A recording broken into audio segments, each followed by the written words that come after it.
You're listening to Carolina Forest Panther Football on the Carolina Forest Panther Football Network. And it starts right now.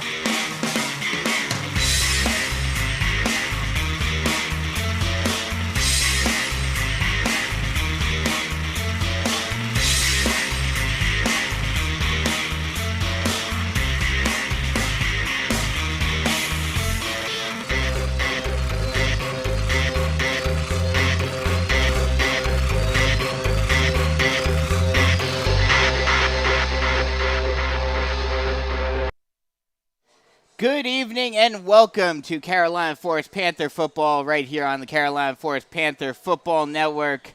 My name is Brandon Biskobing and we are looking high above John McKissick Field at Memorial Stadium as the Carolina Forest Panthers get ready to take on the Summerville Green Wave here on the road to start off a big 3-game road trip gauntlet that the Panthers have to go through to start off the season following a decisive win, another decisive win 2 years in a row, kicking off the season against West Brunswick and dominating the Trojans at this time at home at their brand new turf field Panther Stadium.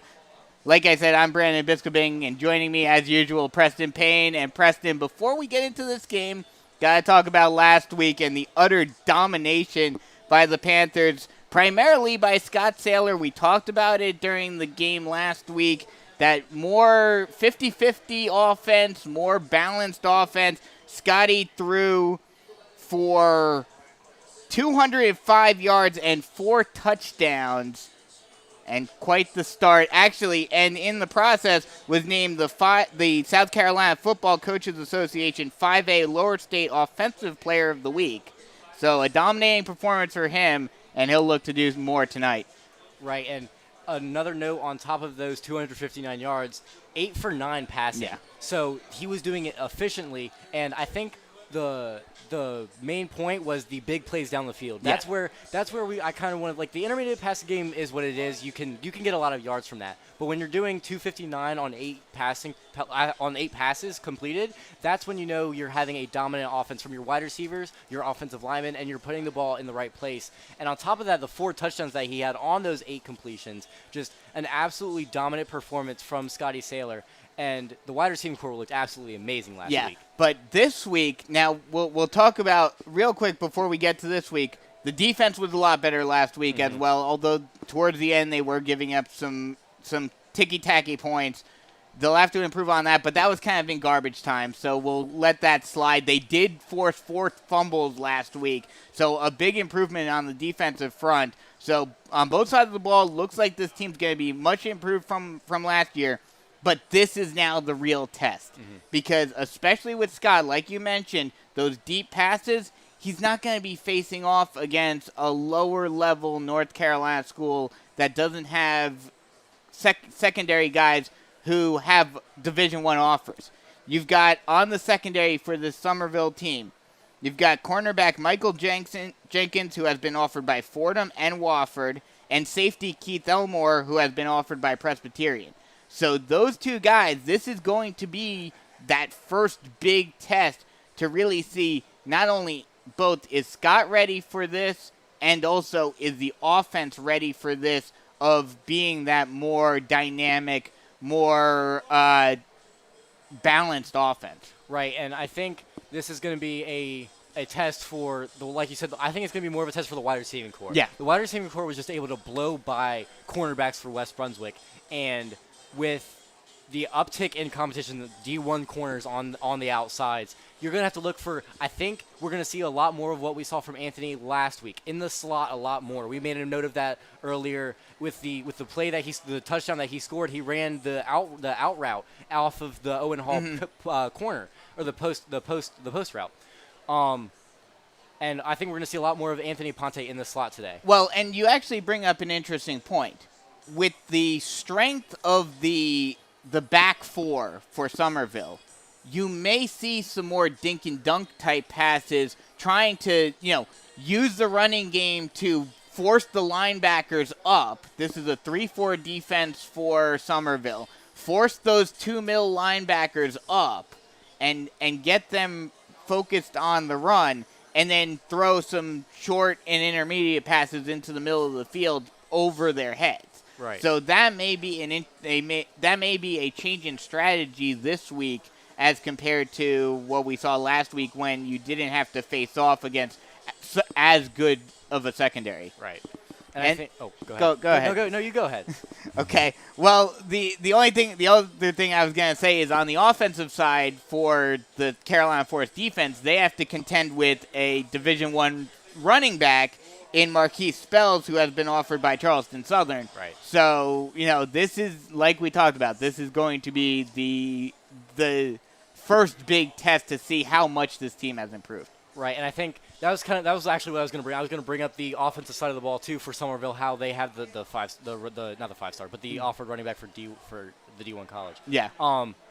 But that's another thing. We saw better tackling last week from the Carolina Forest defense, more wrapping up, and the running back for West Brunswick was big. He was not small at all. And I was talking to Jane Johnson after the game. I was talking to Jordan Sanford after the game, but 2 corners on the Carolina Forest defense, and they were telling me how big. Like, he looked big on from the press box. He was even bigger in person. Obviously, it's going to be a lot more of a challenge because in order to have D1 offers, you're going to have the elusiveness too. But it's a good sign to see that they were able to bring down the bigger backs as well, just as a launching off point from last year. Yeah, exactly. Like you said, this is kind of, like we rebuilding year, but to an extent it was. And now this is really the year that, see what this team is made of now. Like I mentioned, we are here at John McKissick Field at Memorial Stadium. This Summerville program, legendary program, has 12 state championships. And John McKissick, the winningest head coach in high school football history, he won over 600 games, 621 games in his career here at Summerville. They unveiled a statue of him outside of the stadium during the offseason, right before the season kicked off. And like we talked about, this is the first big test this week, but it's not the last because this, obviously focus on getting out of this game, but then you have to face off. You come down this way again to face off at Oceanside at the Citadel against another program with a few Division I players, and then you have to travel to South Florence to face off against Lenora Sellers, who is committed to Syracuse. So this is really before the region schedule gets underway.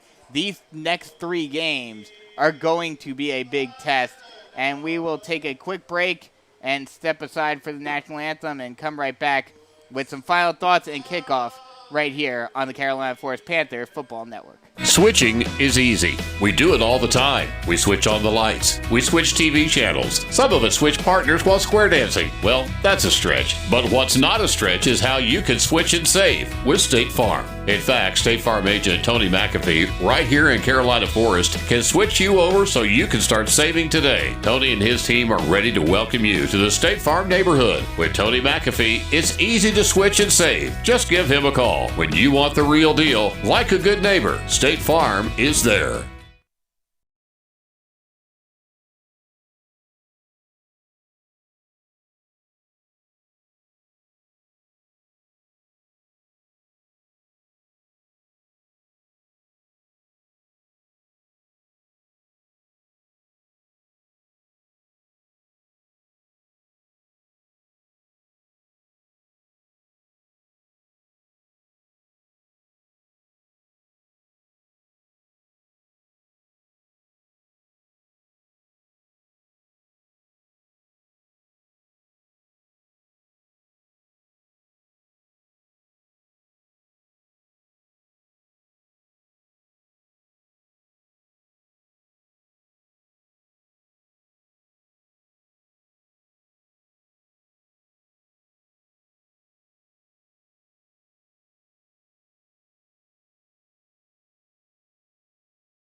Welcome back as we get set for kickoff here at John McKissick Field at Memorial Stadium.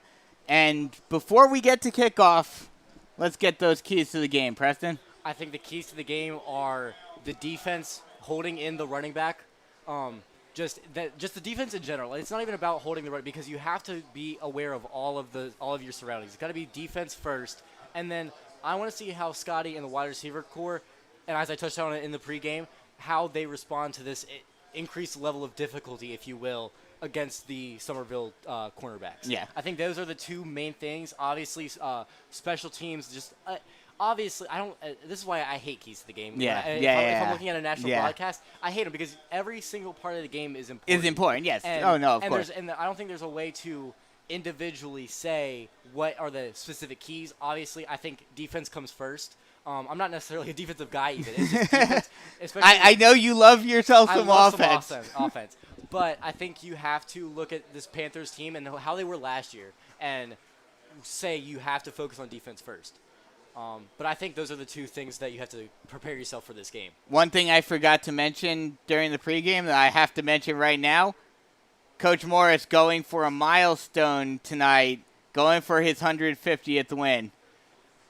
That is a big accomplishment, especially in the world when you're playing at John McKissick. That would be be interesting, is to get it at John McKissick Field where you have the winningest head high school coach in history. So I have a question to ask you before we start kickoff. Okay. Now that clock is set to 12 minutes and we are almost ready for kickoff. So during the national anthem, there were people screaming "Oh" when it got to the "Oh say" part. Do you know why that is? I don't think so. It actually has we were writing up here together today, the Baltimore Orioles. You're right. I forgot about that. I remember that now. Yes.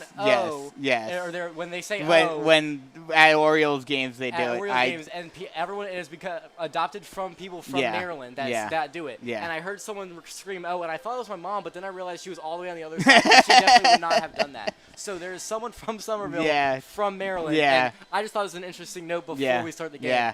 Yeah, I forgot about that. I haven't been to an Orioles game at Camden Yard in a long time. So things that you get when listening to Preston. Yes. Pregame. This is what you get. Yes.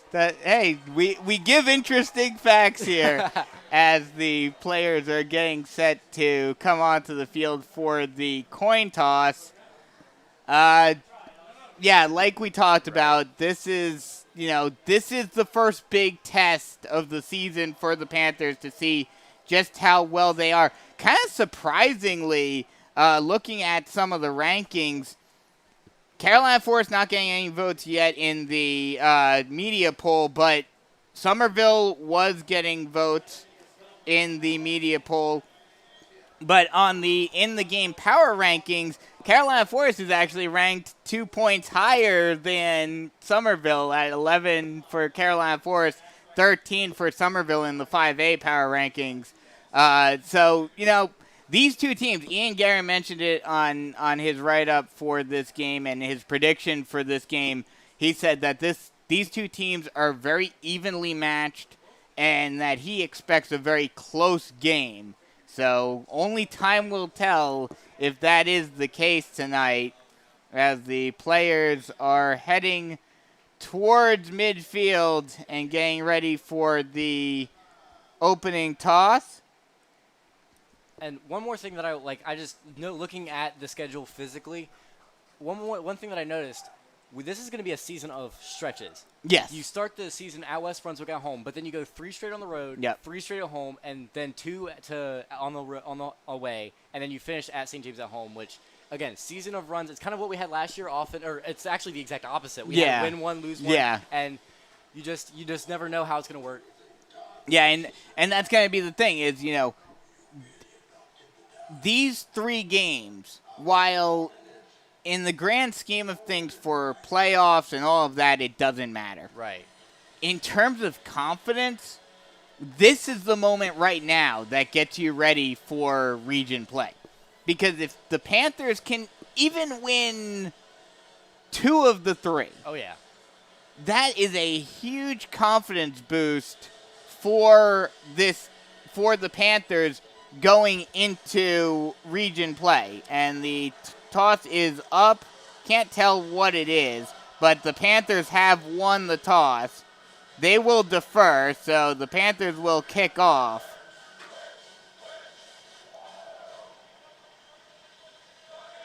And the Panthers will kick it off from left to right. And we are just about set to get this game underway. And I'll tell you what, there are a lot of Carolina Forest, or not a lot, but is a decent amount of Carolina Forest Panther fans who have made the trip. For the length of the drive that you have to make to come down to Summerville, it is a solid showing of the Panther faithful tonight. And you can tell high school football is a big part of Summerville. Yes. Just looking down, the student section is packed, and literally well, not literally, but there's a hefty amount of people who have come down. On the home side, it is, I would say, at least halfway full. Probably closer to 75% full. And yeah, you can really tell this place is beautiful. It is. The scoreboard is, I would dare say, maybe even small college level. The press box is certainly college level. A two-tier press box here at Summerville. And we're getting spoiled this year. We first come here, then we're going to a college. We go to the Citadel next week for Oceanside and get to call a game in a college press box. You've got South Florence, who has a nice facility that was just built a couple of years ago. Sadly, I won't be making the trip. Yeah, unfortunately, I'll be flying solo on that one. You're abandoning me for that one. And then we get to go to Sumter, which has a nice press box, albeit that ladder that you have to climb. Those witches' steps, as I call them. And God. The Friday night lights are on. The Friday night lights are on. We are ready to go. It is still a little light out. The sun is still out, but the lights are on. The Panthers are coming on to take the field. Like I mentioned, they deferred on the coin toss, so they will kick it off from left to right. So I'm a fan of deferring till the second half. Oh, so am I. If there was ever a game that you want to start with the ball, this would be the game. I'm sorry, but I am that guy that will always defer no matter what. I understand that. Because you want the ball to start the second half, and it gives you kind of that leeway in case you do struggle to start off the first half. As the kickoff is up, and it's another short one. Surprise, surprise with J.J. Chaddock. And the Green Wave will take over. They will start off at the 30-yard line.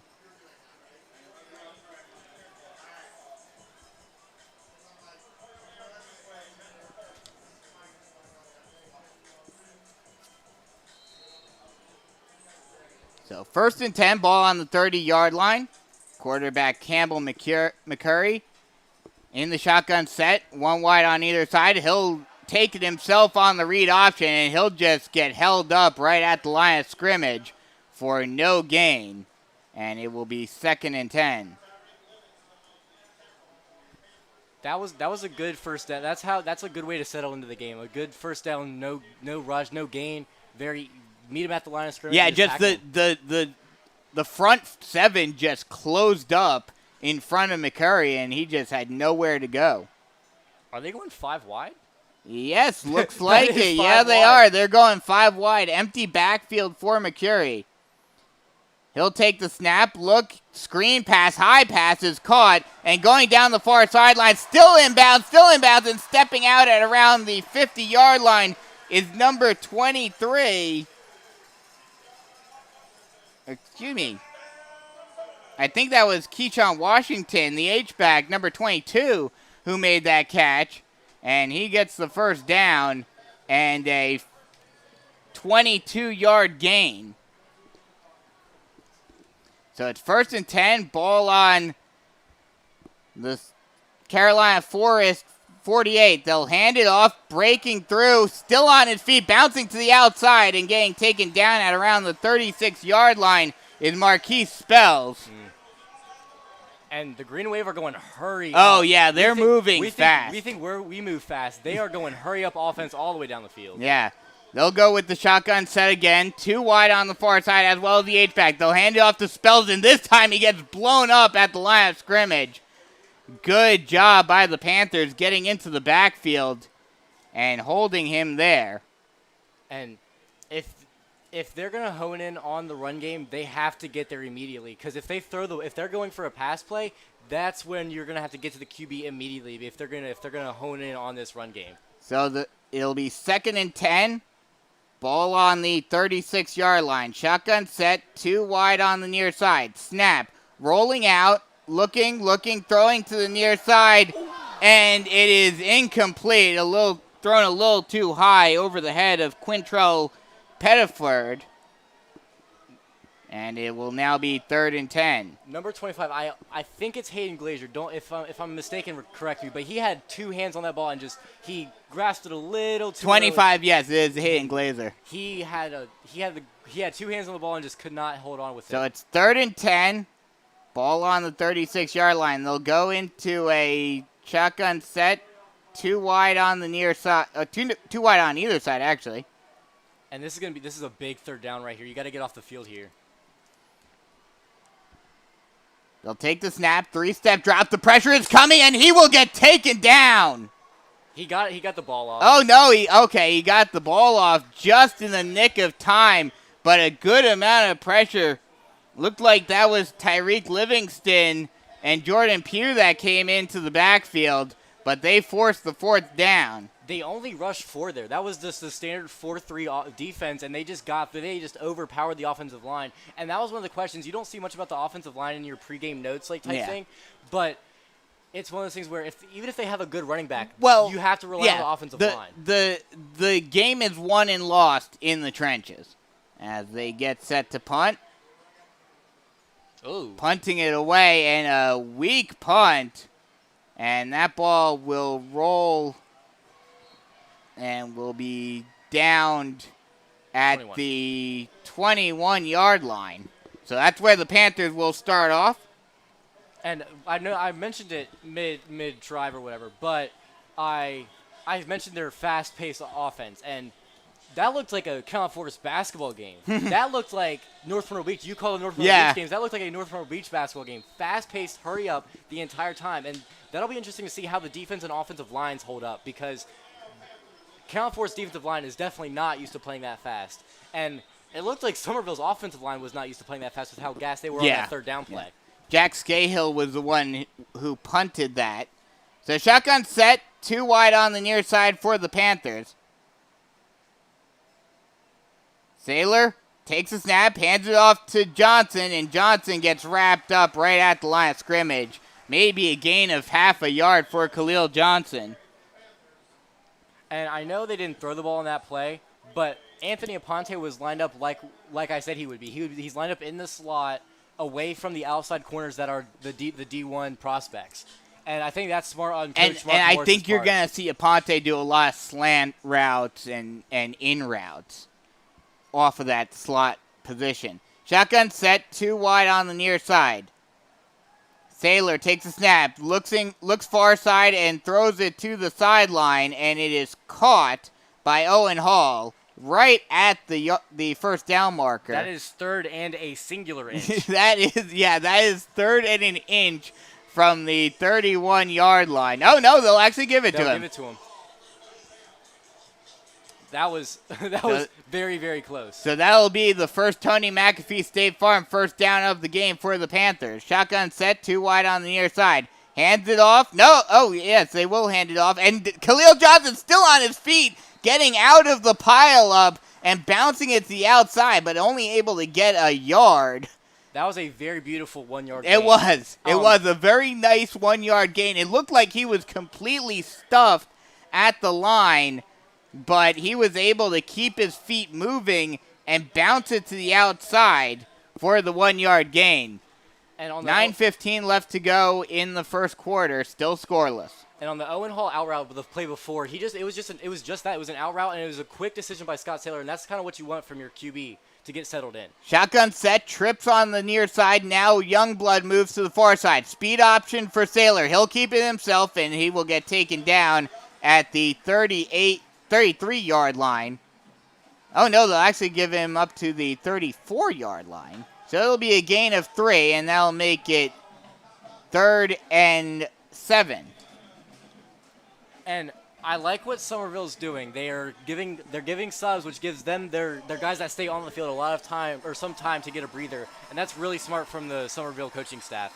This is a big 3rd down for Carolina Force. You got to keep the chains moving, or at least get it into 4th and manageable. Shotgun set, 3 wide on the near side. 5 steps drop for Sailor. He'll pitch it off on the screen pass to Johnson. He's still on his feet. He's going down the sideline and gets taken down at the 40-yard line of Summerville. And that is another Tony McAfee State Farm Carolina Forest first down. And like we talked about in the pregame, dink and dunk. Yeah. Don't try to do too much early on, and make sure and try to get those corners and safeties to play up a little bit. And that's what we saw there. And Khalil Johnson made an amazing move to get out of the tackle and get the first down. And like you mentioned, dink and dunk, and I didn't even really think about it, but screen passes. Right. Screen passes are going to be a big key for the Panthers offense today. Shotgun set, 2 wide on either side. Sailor takes the snap, hands it off to Johnson, and he gets stuffed right at the line by a bunch of Green Wave. And that will set it up for a 2nd and 10 from the 40. This is going to be a game won in the trenches. This is going to be you can see that early on. This is going to be a battle of inches. This is going to be one of those Hank Scram, matriculate the ball down the field type games where every inch is going to feel like a mile, it seems. And I think the corners are playing off of the wide receivers. I think wide receiver screens might be a bigger play in this game. I think as it's shotgun set, 3 wide on the near side, Sailor takes the snap, 2-step drop, looking, scrambling out around down the sideline on the far side to his right. He gets down to the 34-yard line. And a nice job there by Sailor, seeing that there was no one open and just taking the ball himself and getting a few yards. And you could see his eyes go first read, second He read, he took off. He looked right, then left, and saw that there was no one open and just went. And that's the decision. Again, this is what we didn't see last year. We saw Scotty almost try to do too much at times. And this is what you want to see from your quarterback. Another big 3rd down early on in the game for the Panthers. 3rd and 4 on the 34-yard line of Summerville. Shotgun set, 2 wide on the near side. Now moving into the slot, or into the H-back as they hand it off to Johnson, and he gets stuffed at the line. He actually loses a yard on that one. So it is now 4th and 5, and now, considering where you are on the field, it'll be interesting to see what the Panthers, Coach Mark Morris decides to call right here. Go for it. I think that's probably what's going to happen. Yes, that is exactly what's going to happen. Shotgun set, 2 wide on the near side. 4th and 5 on the 35-yard line. They got a false start call. And there's a penalty down. That's fault. We'll see what the call is. They're moving back. False start, yes. It is going to be a false start, so that'll move them back to the 40-yard line. And now with 4th and 10 at the 40, do you punt? I think they probably do, but hey, you never know. You're at the 40-yard line, and that's only 10 yards of ground where you started last year. Looks like they are going to go for it. Shotgun set, 2 wide on the near side. Oh. And another flag, and it looks like this will be another false start on the Panthers. Oh. Yes, it will be, and that'll push them back now to the 45-yard line. Now I would consider punting it. I'm not going to lie to you. And those are, we talked about it last week. Those are the types of mistakes that we saw last year that we didn't see last week that you were thinking, okay, maybe they're gone, but against a better team, maybe not. Looks like they're still going. Oh, nope. Yep. Scott Sailor backing up, and he will punt it away. And they had no clue. There's no one back if that stays in. And this may get it, and they will. What a perfect punt. And Summerville will be pinned back at their own 4-yard line to start off this drive. And because we don't play Summerville, that's another thing. Like we haven't played Summerville in 4 years. Yeah. That's one of those things where Summerville has seen that before. They see Scott Sailor move back and they go back to the punt position. That one they haven't seen, and it worked to perfection. Yes. One thing that, with what you mentioned earlier, with how with how this game, looks like it's going, this game is going to be one where I don't like you mentioned how the secondary was backed and there's a timeout on the field. It seems like the secondary of Summerville, because of how strong they are, they're just going to sit back and dare the Panthers try to throw deep on us. Mm-hmm. So, like we mentioned during the pregame, you're going to see a lot of those dink and dunk passes today. And when the running game was, you were getting back to the line of scrimmage with the running game, but with the screen pass and the short passing game, you were getting Owen Hall's first down pass, the screen pass to Khalil Johnson.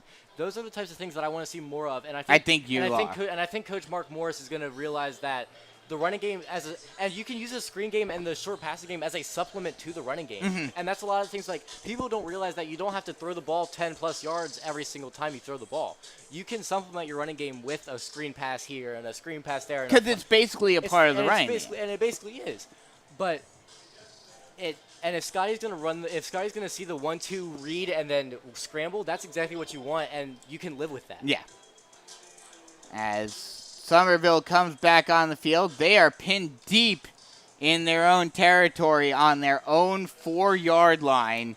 And here's an interesting question. I know you're not much of a defensive guy, but do you blitz and try to take the safety, or do you make sure you don't give up a big play? You blitz because you know they're going to run the ball. Because of what we've seen, the pressure from the Forest Panthers defense so far. They're not going to risk throwing the ball and going a 2-step drop back and getting in the end zone. That is true. So I say you blitz and dare them to run the ball at your blitz. Yeah. So shotgun set, 2 wide on either side. Snap, they'll hand it off, trying to break through, and getting only a couple is Marquise Spells. Oh, actually, I take that back. That was Trey Green on the carry. And he gets a gain of about 5. Actually, make that 4, so it'll be 2nd and 4 at the 8-yard line. Shotgun set. H-back on the far side. They'll hand it off to Green again, and Green will get taken down after a gain of a couple again. Renardo Parks makes the tackle, so it'll be now 3rd and 2. And while that was a solid gain on the run play, I like the fact that the first person that got there got the tackle. Mm-hmm. It was just now the defensive line just has to make sure that first touch is behind the line of scrimmage or at the line of scrimmage, and we would be in beautiful shape. So 3rd and 3, ball on the 7-yard line.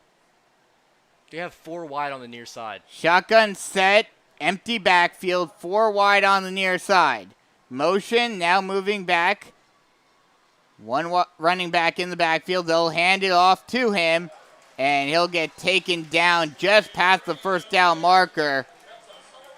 That was Trey Green again getting the first down yardage, and he'll get taken down at the 11-yard line. So the Summerville offense is going to be a spread you out and then run the ball right up the middle while you're spread out. That's going to be kind of how I see this game kind of forming. And if they're going to do that, you have to be able to account for both of those things. And you have to kind of know what's going to come before it happens. Shotgun set, 4 wide again on the near side. Empty backfield. Once again, Green moves into the running back position. He'll get handed off to him, and he gets stuffed at the line.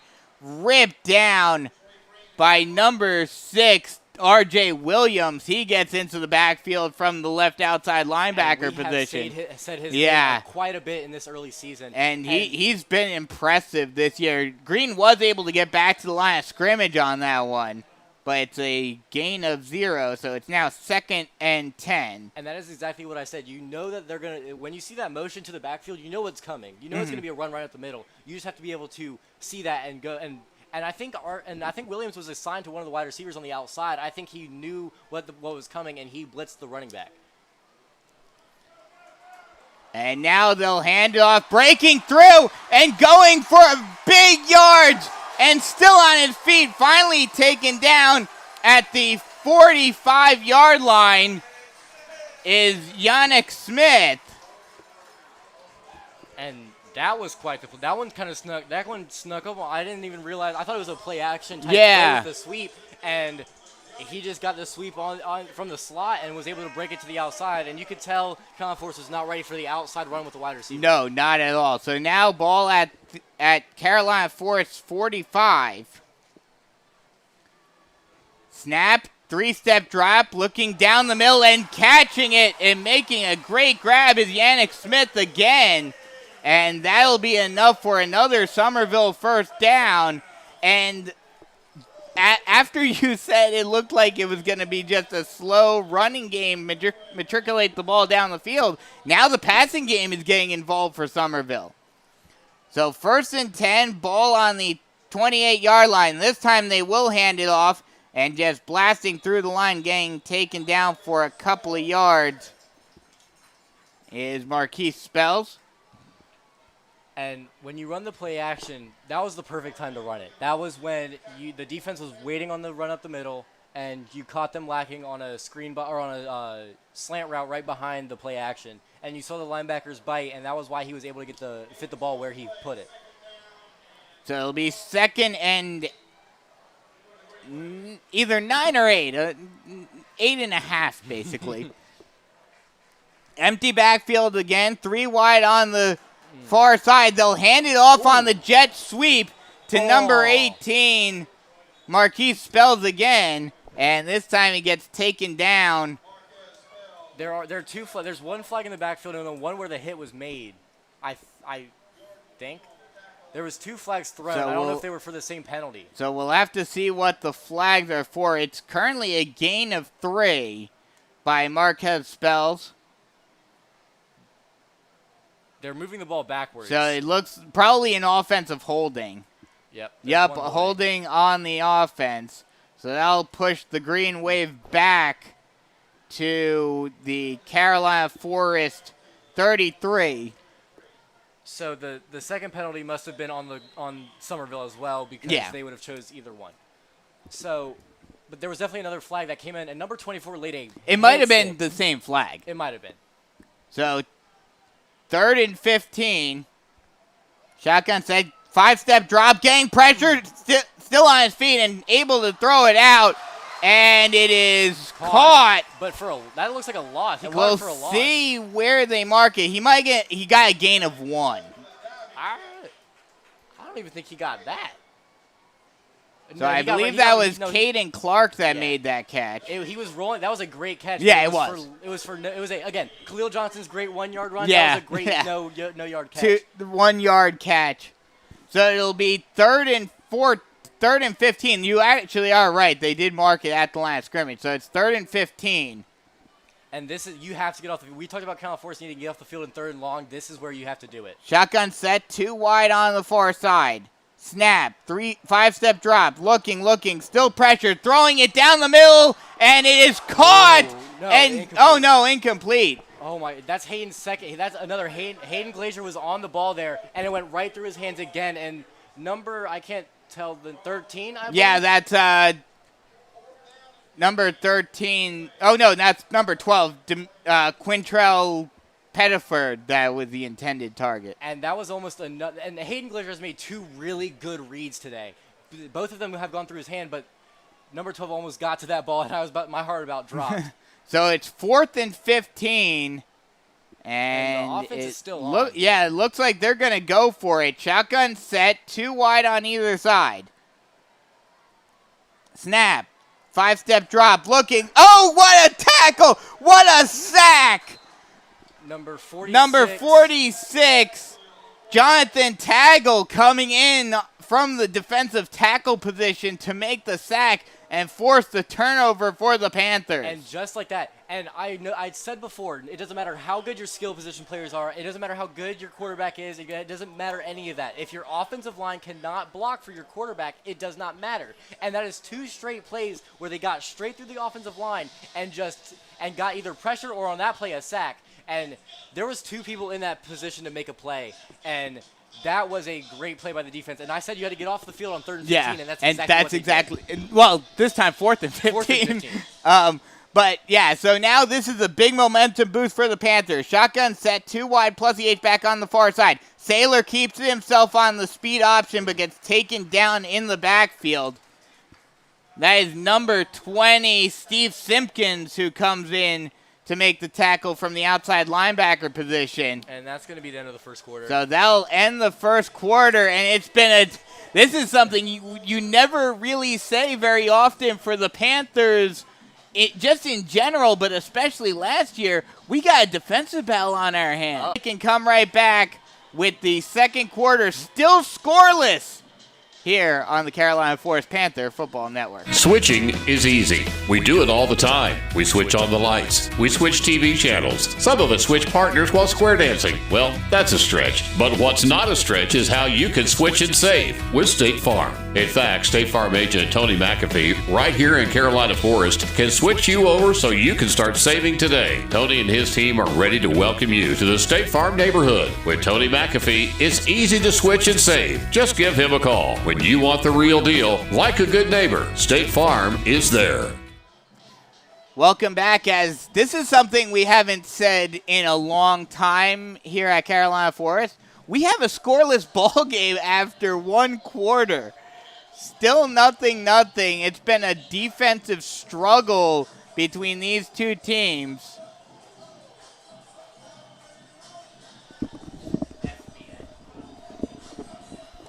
And so the Panthers come back out to start this drive. Well, sort of start this drive. 2nd and 12, their second play of the drive. With the ball on the 39-yard line.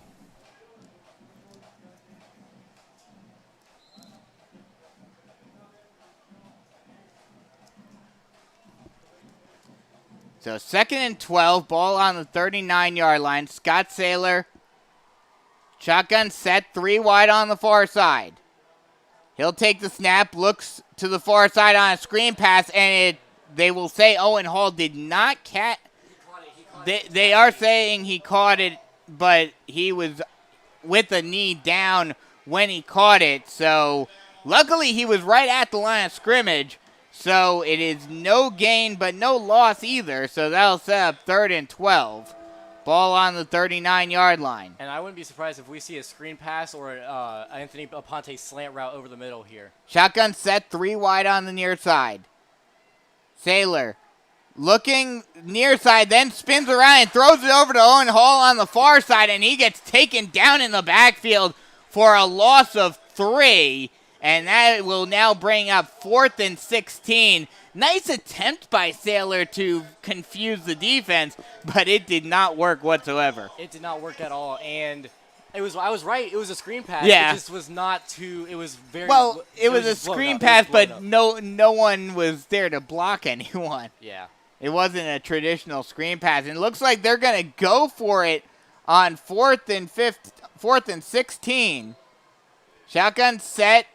3 wide on the near side. Oh, nope. Now Saylor will back up, and he will kick it away. I always, it's kind of funny. We talked about Summerville not knowing about that, as the ball will roll and be touched down at the 31-yard line, and that's where Summerville will start their next drive.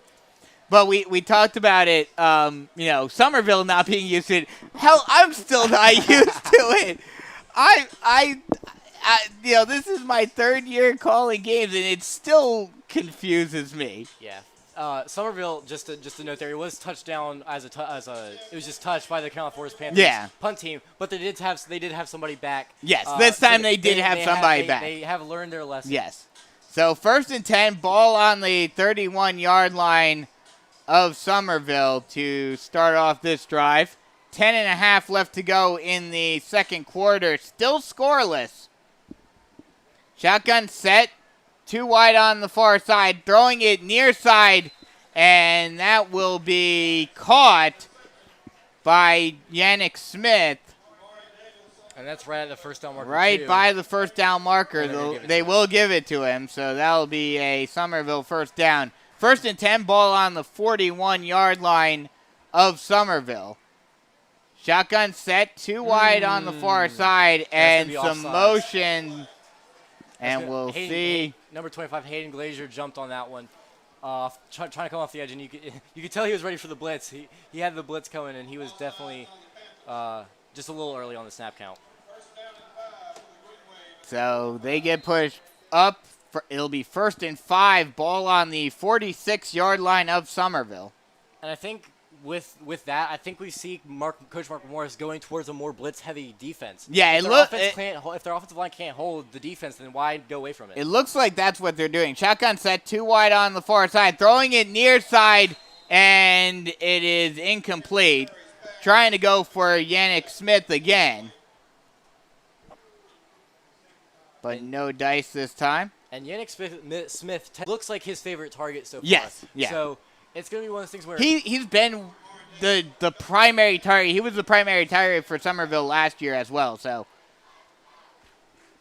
shotgun set, 2 wide on the far side. Snap, hands it off, breaking through the line, and he could go 30, 20, 10. No one's going to stop him. Marquise Spells with the the 56-yard touchdown run, and that'll break the ice here. And Summerville has a light show. They're showing off the light show on that touchdown. And with 9:56 left to go in the first half, the first points are put on the board with a 4-play, 71-yard drive for Summerville. And they get on the board first. The extra point is up and good. And it is now 7-0 Summerville. And we talked about the offensive and defensive line. That was just a whole opening up for the running back, and he shot the gap, and that was just a breakaway speed of him. Yeah, Marquise Spells just showed why he has the offer from Charleston Southern. So the Panthers will look to answer, now down by a touchdown with 9:56 left to go in the first half. And now, if you're the Forest Panthers offense, you've kind of gotten bailed out by the defense so far this game. Now you have to go out and at least get into scoring range and just show that you're able to move the ball down the field a little bit. Now, we talked about how explosive the offense was last week. I think we we underestimated how bad West Brunswick's defense was. Yeah. And obviously, and I think they've shown glimpses of it this game with the screen passes, but I think it's going to take a minute for Coach Mark Morris to kind of adapt himself to that type of play style. And it's going to take Scott Saylor a little bit of time to get used to playing against better competition. Right. So this is now you're seeing, okay, we are in crunch time. We are up against some real competition here. Let's get back into it. As Mason Ayers gets ready to kick it off. And the kickoff is up. And they will take it from the 5-yard line, still on his feet. And getting taken down at around the 27-yard line. Not a bad return, and the hole was definitely there to go through if he shoots it a little bit faster. And for me, that's the most exciting play in football in general. The kick return for a touchdown after you just gave up one. Oh yeah, that's one of the most exciting plays I could dream of. Oh, definitely. But like I said, this is a big drive for the Panthers offense to try to just not stay in the game because it's only a touchdown. Looked like that was Charles McCray on the return. Shotgun set, 1 wide on either side. Snap, hands it off to Johnson. Johnson gets wrapped up at the line. And he will get taken down right. They'll actually say he lost a couple. So it'll now be 2nd and 13. Ball on the 25-yard line. This one, you just got to go to the pass. They've reverted back to the Carolina Forest from last year. Of old, yeah. And I just want to see them dink and dunk. Just even if they're throwing the ball, dink and dunk a little bit more. Shotgun set, one wide on either side. Motion into the H-back position. They'll hand it off, and the line just gets absolutely obliterated. And I don't even know if he handed it off to Johnson or he kept it himself, but either way, it was stuffed in the backfield for another big loss. Loss of 4, and it was Khalil Johnson. So another loss of 3, and now it is 3rd and 15. Shotgun set, 3 wide on the near side for the Panthers. Now, I wouldn't be surprised if we saw the same type of route we saw for the touchdown for Anthony Aponte last week. Saylor takes a snap, 1-step drop, looks far side, and it's caught by Owen Hall, still on his feet, and he gets taken down past the first down marker down to the 44-yard line. That'll be enough for a Tony McAfee State Farm Carolina Forest first down, and that's exactly what we were talking about. That was just a simple slant route, well, more of a post route from Owen Hall. And he made the catch and was able to get the first down and more. And I think if you can get Scotty more routes like that, more short dink and dunk routes, it's going to help him settle into this game instead of maybe still shaking off the nerves a little bit. Shotgun set, 2 wide plus the on the near side. Saylor takes the snap. He'll hand it off. And again, Johnson gets blown up in the backfield. He is able to scramble his way to a gain of 1. But the running game is just not going to work today because we were focusing so much on the secondary of Summerville, but this front 7 and front 3 for Summerville is just blowing up Carolina Forest's offensive line. And, Khalil's just not getting any room to maneuver back in the backfield. Shotgun set, 2 wide on the near side plus the H-back. 1-step drop. He'll throw it up to the far side, and it is caught. No, it's incomplete. Thrown too high. Finian Mahood was the intended target. So it'll be 3rd and 9 now. Ball on the 45-yard line of Carolina Forest. And while it was incomplete, that's what I wanted to see more of. There's going to be incomplete passes. You have to kind of live with it and just help Scotty get into more of the rhythm of this game. Shotgun set, 2 wide on either side. 7.5 left to go in the first half. 7-0 Summerville in the lead. Saylor takes a snap, fake handoff, play action, throwing it deep, and a little too far for Owen Hall to make the catch. That time trying to go deep. And it was put in a very good position. But you could see just how strong. I believe that was. I'm trying to see the number. No. For Summerville, who was covering him. Gotcha. I believe number 2. That was Michael Jenkins, who we talked about has a couple of offers.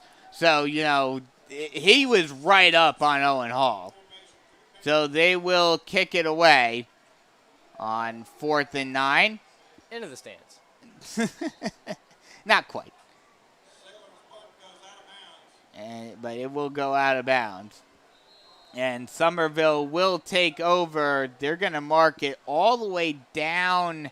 They're going to mark it all the way at the 41-yard line. No, the ref's moving it back a little bit. I think they're. Maybe? I don't know. Oh, they don't know what they're doing. They're trying to figure out where it went out of bounds. They don't know what they're doing. Yeah. Now they do. All the way up at the 40. Yeah, 42. Yeah, they're going to mark it all the way at the 42. So a relatively short field for Summerville with 7:13 left to go in the first half. And this, I don't want to say it's a big. There's a lot of. Football there's still a lot of football left to play.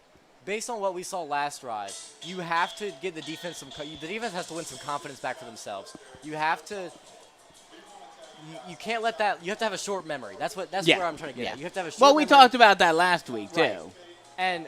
But this is multiply that by 7. Yes. because you're playing a team that your offense hasn't scored.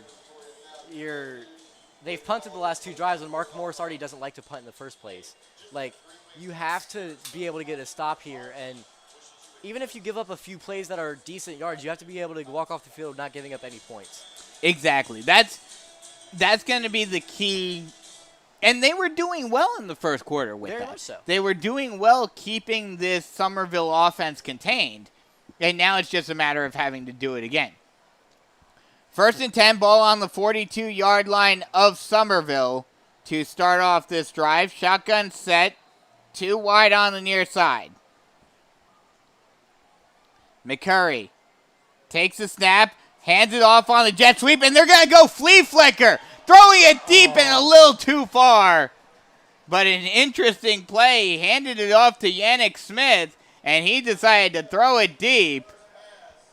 Personally, he threw it to the wrong person. Tried to go to Sheldon Glenn. So the Anthony Aponte Owen Hall route that I was talking about last week, they ran the exact same thing, but with a flea flicker type play on the backside, and he had the outside guy wide open and just decided to throw it inside. I'm happy about it. Don't get me wrong, but that's just like he had the open guy, and they go 4 wide. They'll go empty backfield, 4 wide on the near side. Now moving into the running back position is Green. Keeping himself and going down the sideline is McCurry. There's a flag. And he will get pushed out of bounds at around the 35-yard line. But as you mentioned, there is a flag down.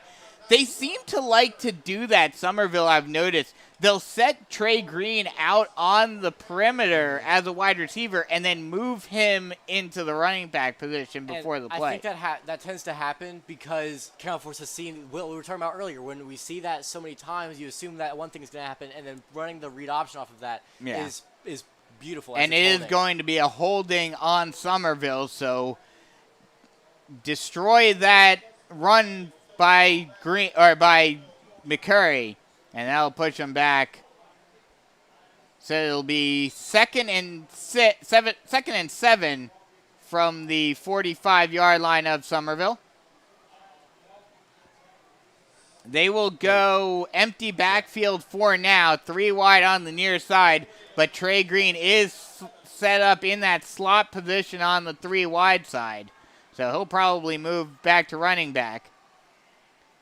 He will not actually. They'll go 3-step drop, passes it on the screen pass inside, and he'll get pushed out of bounds after a gain of a couple.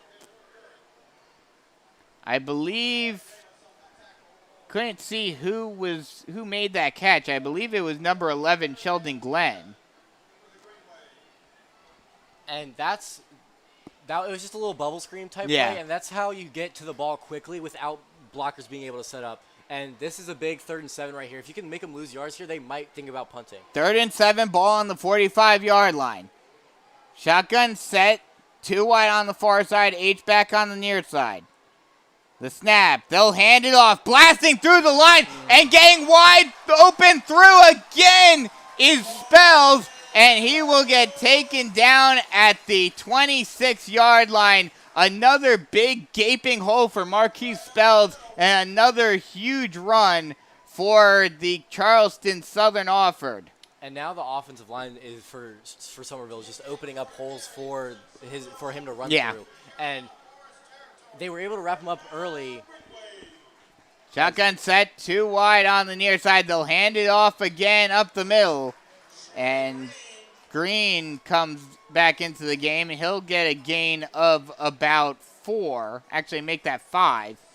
And now it'll be 2nd and 5, ball on the 27-yard line. They going fast again, but a whistle is blown. Looks like it may be a false start, and it will be. So that'll push Summerville back. So that'll give me a little time to say something. Jeez, really. Summerville, this is the most up-tempo offense I have ever seen in a high school football game. And I think that's kind of the. I think they're trying to wear down the Carolina. Yeah, they are. They're not allowing Carolina Forest to make any sort of adjustments or substitutions or anything like that.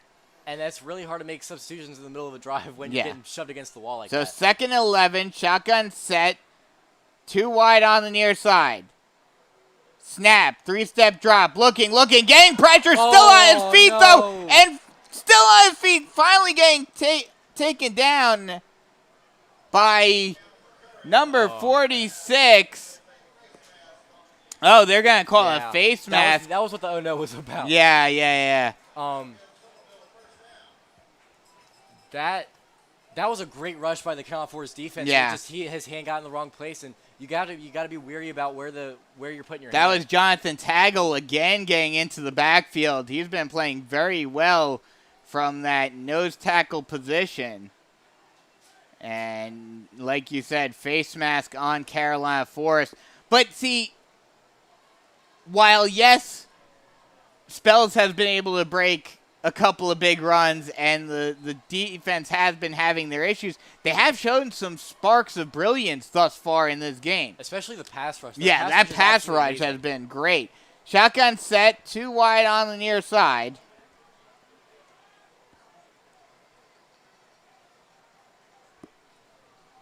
McCurry calling out a play.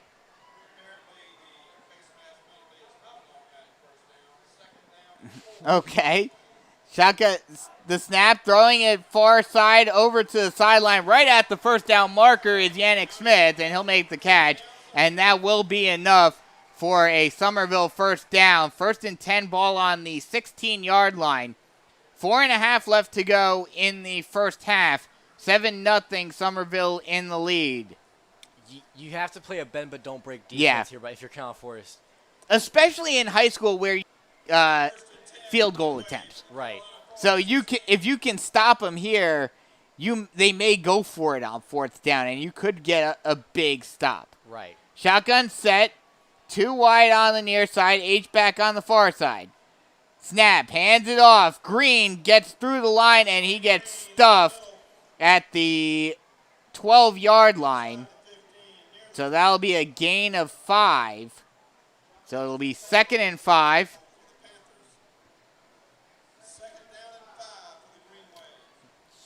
You have to, again, defensive line has to win at the point of attack, and right now they're just not. Right now, the 4 yards of carry will get you places in high school football, and any level of football, to be honest. Exactly.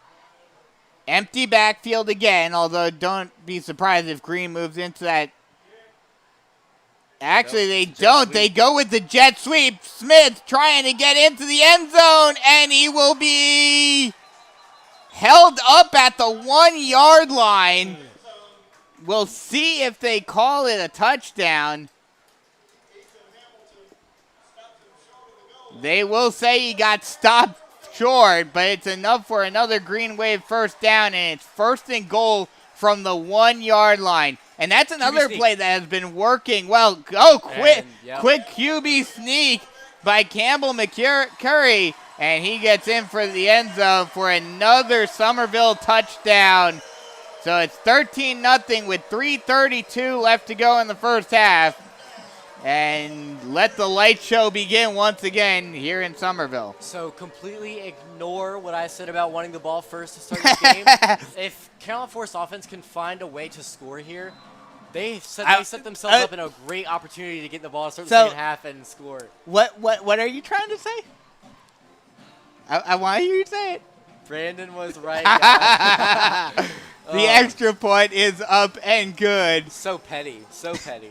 So with 3:32 left to go, Panthers really have to get their offense going. We'll take a quick break and come right back. 14-0, 3:32 left to go in the first half here on the Carolina Forest Panther Football Network. Switching is easy. We do it all the time. We switch on the lights. We switch TV channels. Some of us switch partners while square dancing. Well, that's a stretch. But what's not a stretch is how you can switch and save with State Farm. In fact, State Farm agent Tony McAfee, right here in Carolina Forest, can switch you over so you can start saving today. Tony and his team are ready to welcome you to the State Farm neighborhood. With Tony McAfee, it's easy to switch and save. Just give him a call. When you want the real deal, like a good neighbor, State Farm is there. Welcome back as the Panthers offense looks to finally get something going as they've been stuffed on each of their first 4 drives. And we knew this was going to be a tougher challenge. We knew this was going to be it wasn't going to be West Brunswick. But you would think with how explosive, you just gotta let the offense go. I think Coach Mark Morris is he's reverting back to last year. His timidness, He's yeah. a little too scared to just let the ball kind of go. He's not putting trust into Scotty. So a long kickoff fielded at the 5-yard line, breaking through and getting up to the 27-yard line is Charles McCray. So that's where the Panthers will take over on offense. Now, I know Coach Mark Morris isn't into the trick plays, but they have 2 people back to receive the kickoffs. I'm wondering if they run a little trickery And, off like, the kickoff flip it. it on the. See, with how aggressive high school players are on the kickoff, because there's a lot of discipline on the NFL level. Yeah. But I would want to see it. Shotgun set, 3 wide on the near side for the Panthers. Snap, and whistle is blown. Looks like it'll be a false start on the Panthers.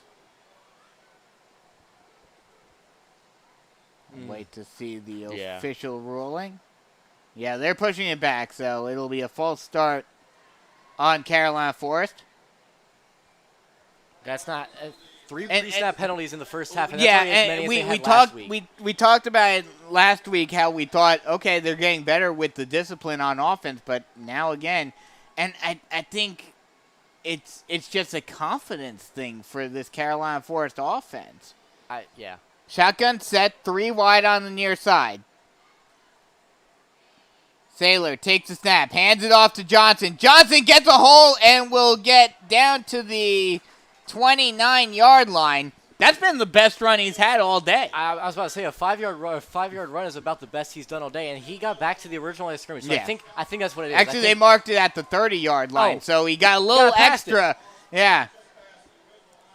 Hey, I think the guy next door heard me. They just played the intercom on the exact same thing. Yeah, on the PA, they just said the exact same thing as we did. Shotgun set, 2 wide on either side, 2nd and 9. Saylor takes the snap, a little high snap, looking left, and now throwing up the middle, and it's caught by Anthony Aponte at the 45-yard line, and that'll be enough for a Tony McAfee State Farm Carolina Forest first down. They'll actually mark it at the 46-yard line. Our biggest games all day have been on those slants. Yeah. And the one screen pass. So all of the plays that have been really big for us have been in the passing We talked game. about. And it's almost like we kind of notice things when we watch the games. Shotgun set, 2 wide on either side. Snap, another short little, I don't even know what to call that pass. It was like a hitch route to Alec Youngblood. And he gets pushed out of bounds at the 49-yard line of Summerville. So that'll be a 5-yard gain for Alec Youngblood. I think they're finally trying to do the short intermediate passing and things that I said at the beginning of the game, and I think it's starting to kind of work for them. It is working. So it'll be 2nd and 5, ball on the 49-yard line of Summerville. Shotgun set, 2 wide on either side.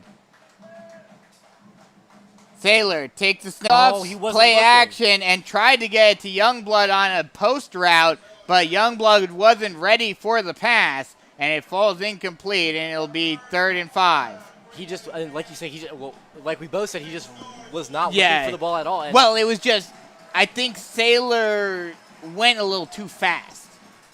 Yeah, and I think he pulled that ball out of the play action and threw it so fast that Youngblood wasn't ready for it.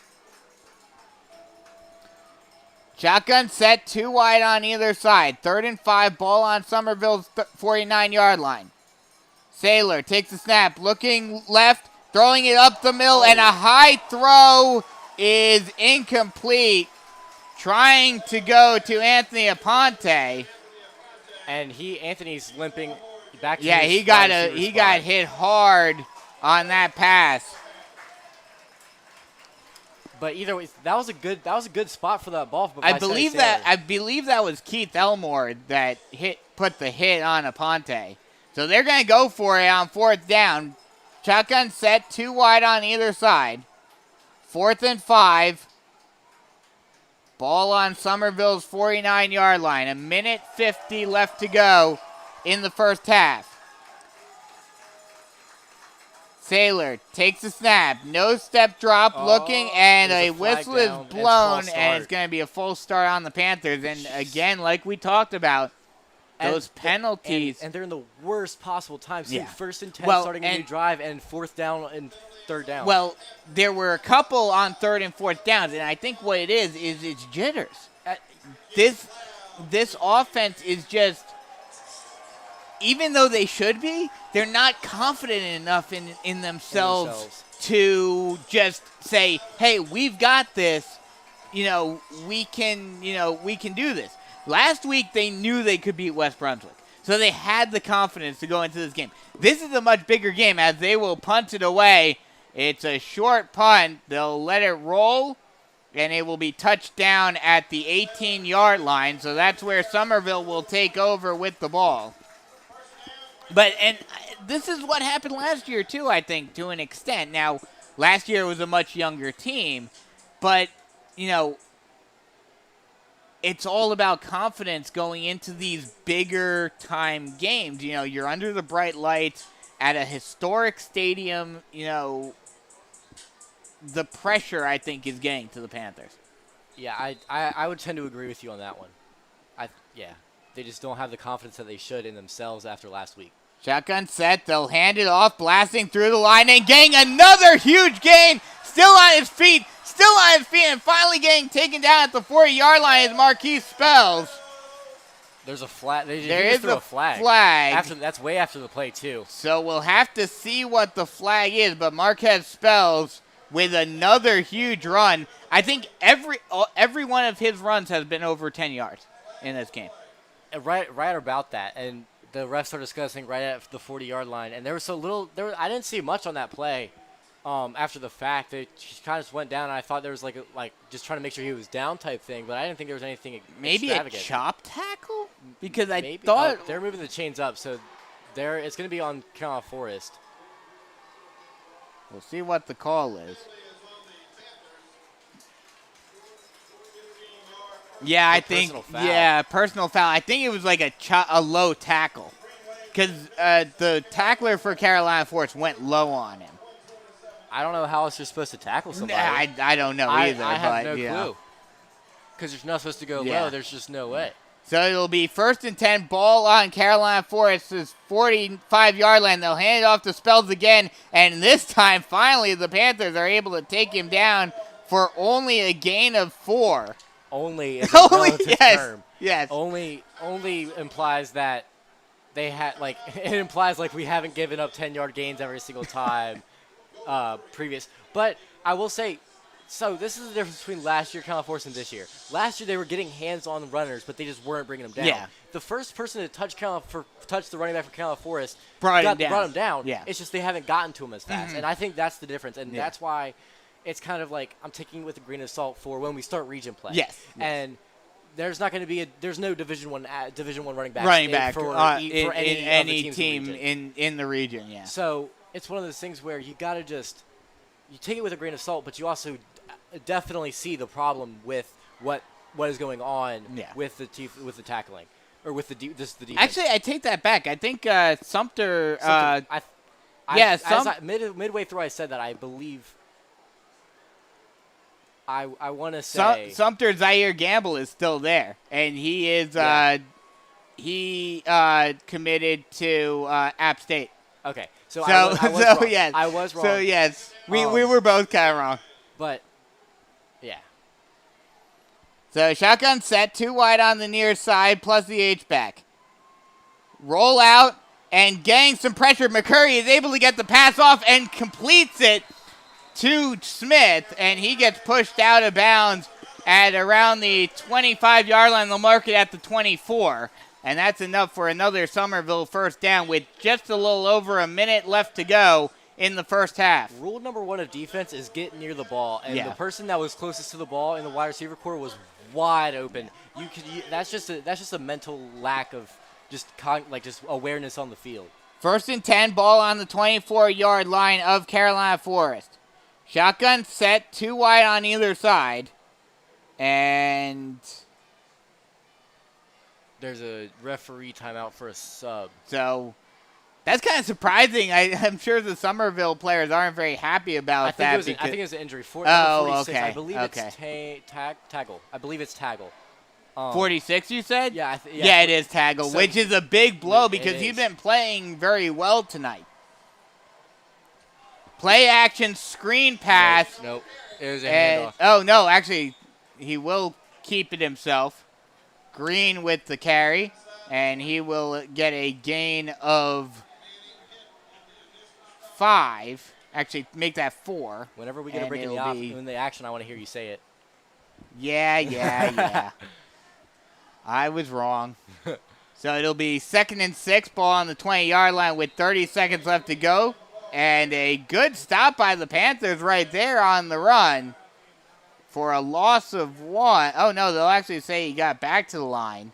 And Summerville's going to take their second timeout of the half. 30 seconds left to go. Yeah, 31 to be precise. 31. But this is – you have to get a stop here. You can't Yes. go down 21-0 to go into the next half. No. Go into the second half. You But have like to- we talked about, they get the ball back. They do get the ball back, but you also don't want to be 21-0. Oh, no. I'm not saying that you definitely don't want that, but I'm saying especially if they can get a stop here, Right. you get the ball back to start off the second half. This offense gets rolling. You score on that first drive, it's a one-possession game.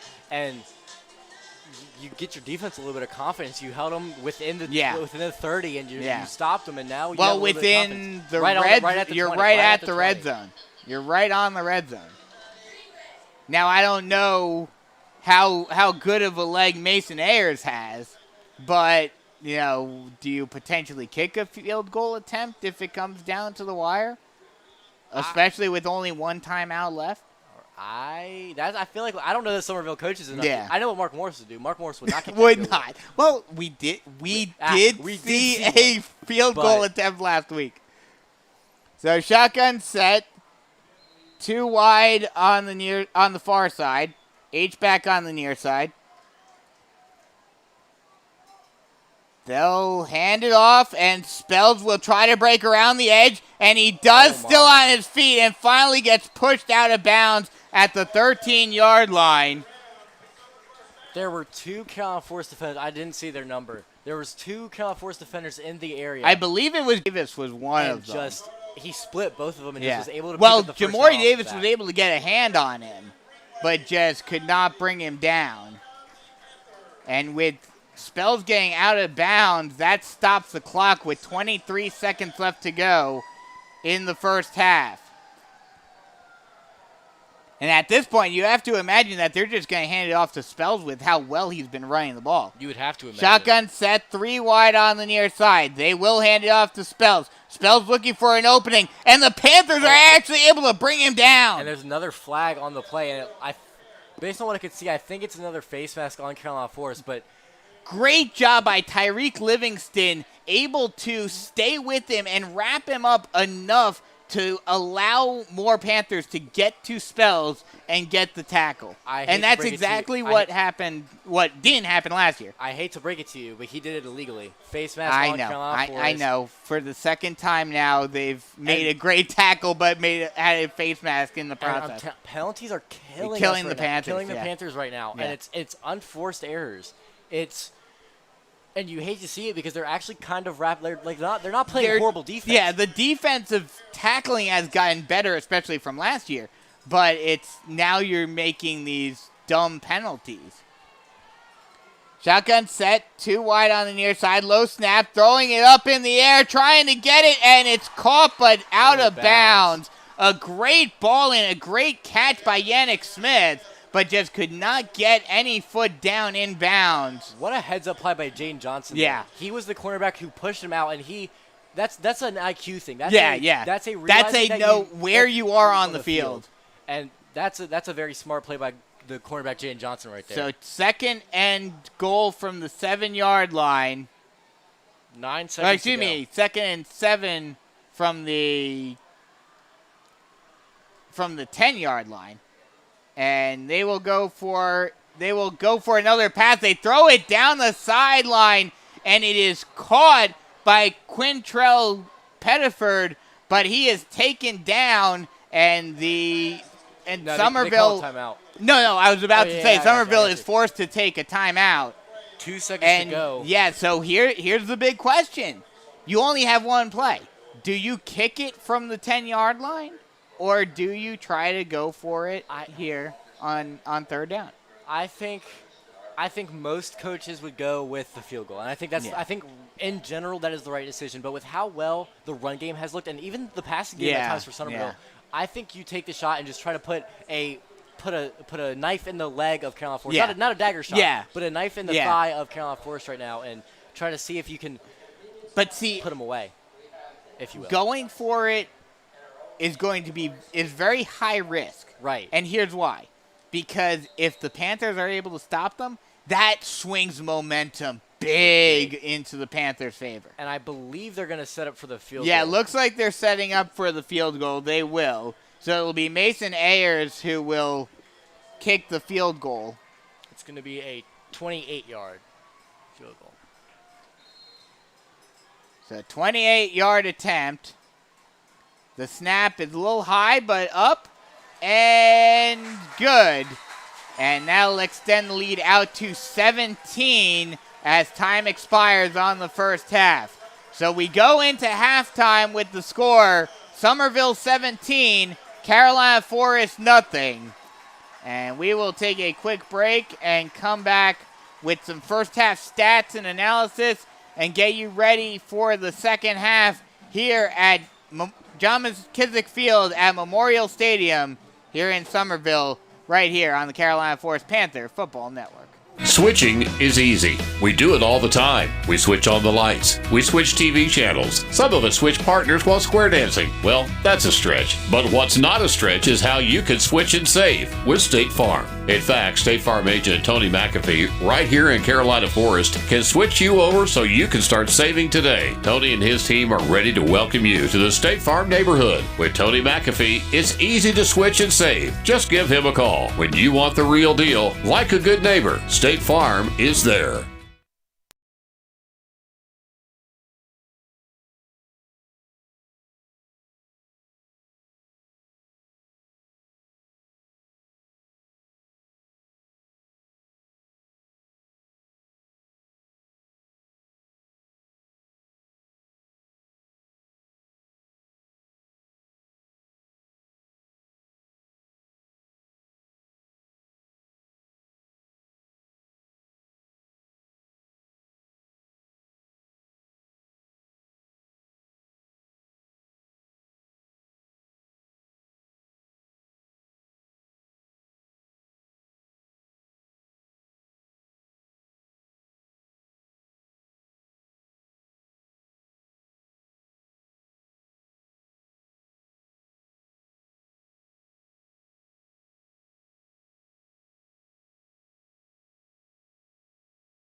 Stadium as the Summerville Green Wave are up 17-0 on the Carolina Forest Panthers.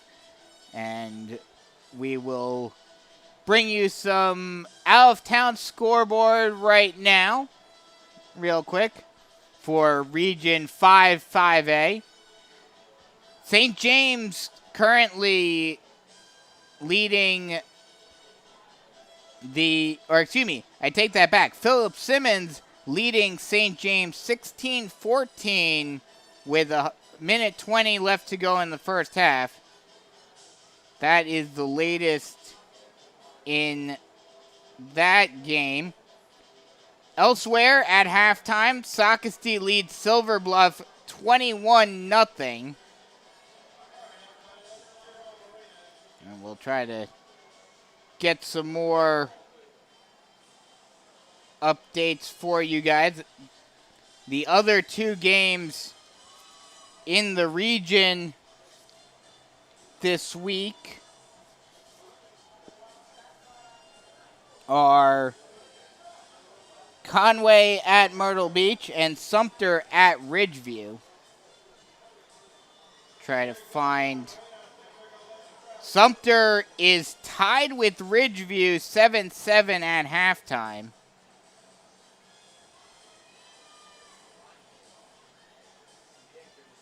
And as for Conway, no update as of right now on the Conway game. So we'll have to try to find some numbers on that. But we were kind of talking about it in the car ride here. St. James, they're trailing Philip Simmons. They may have been right that that game last week against Waccamaw was their one win of the season. That does not surprise me in the slightest. It feels good knowing no matter how quote-unquote poor we do, St. James is always there to make us feel better. Yeah. Now, well, someone's gonna clip that, and then when we finish last in the really, region. yeah. But I mean, we were worried about it last year that if St. James would have St. James looked scary last year at the beginning of the year. Yeah, they did. But yeah, so no, like I mentioned, can't seem to find any update on the Conway game. But there's your region scoreboard for tonight.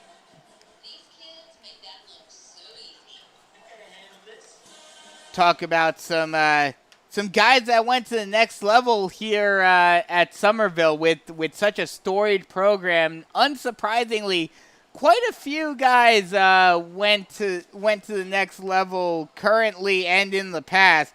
They're actually their new head coach that took over 2 years ago. Ian Rafferty played in the NFL, went to Summerville, and then proceeded to go to the NFL.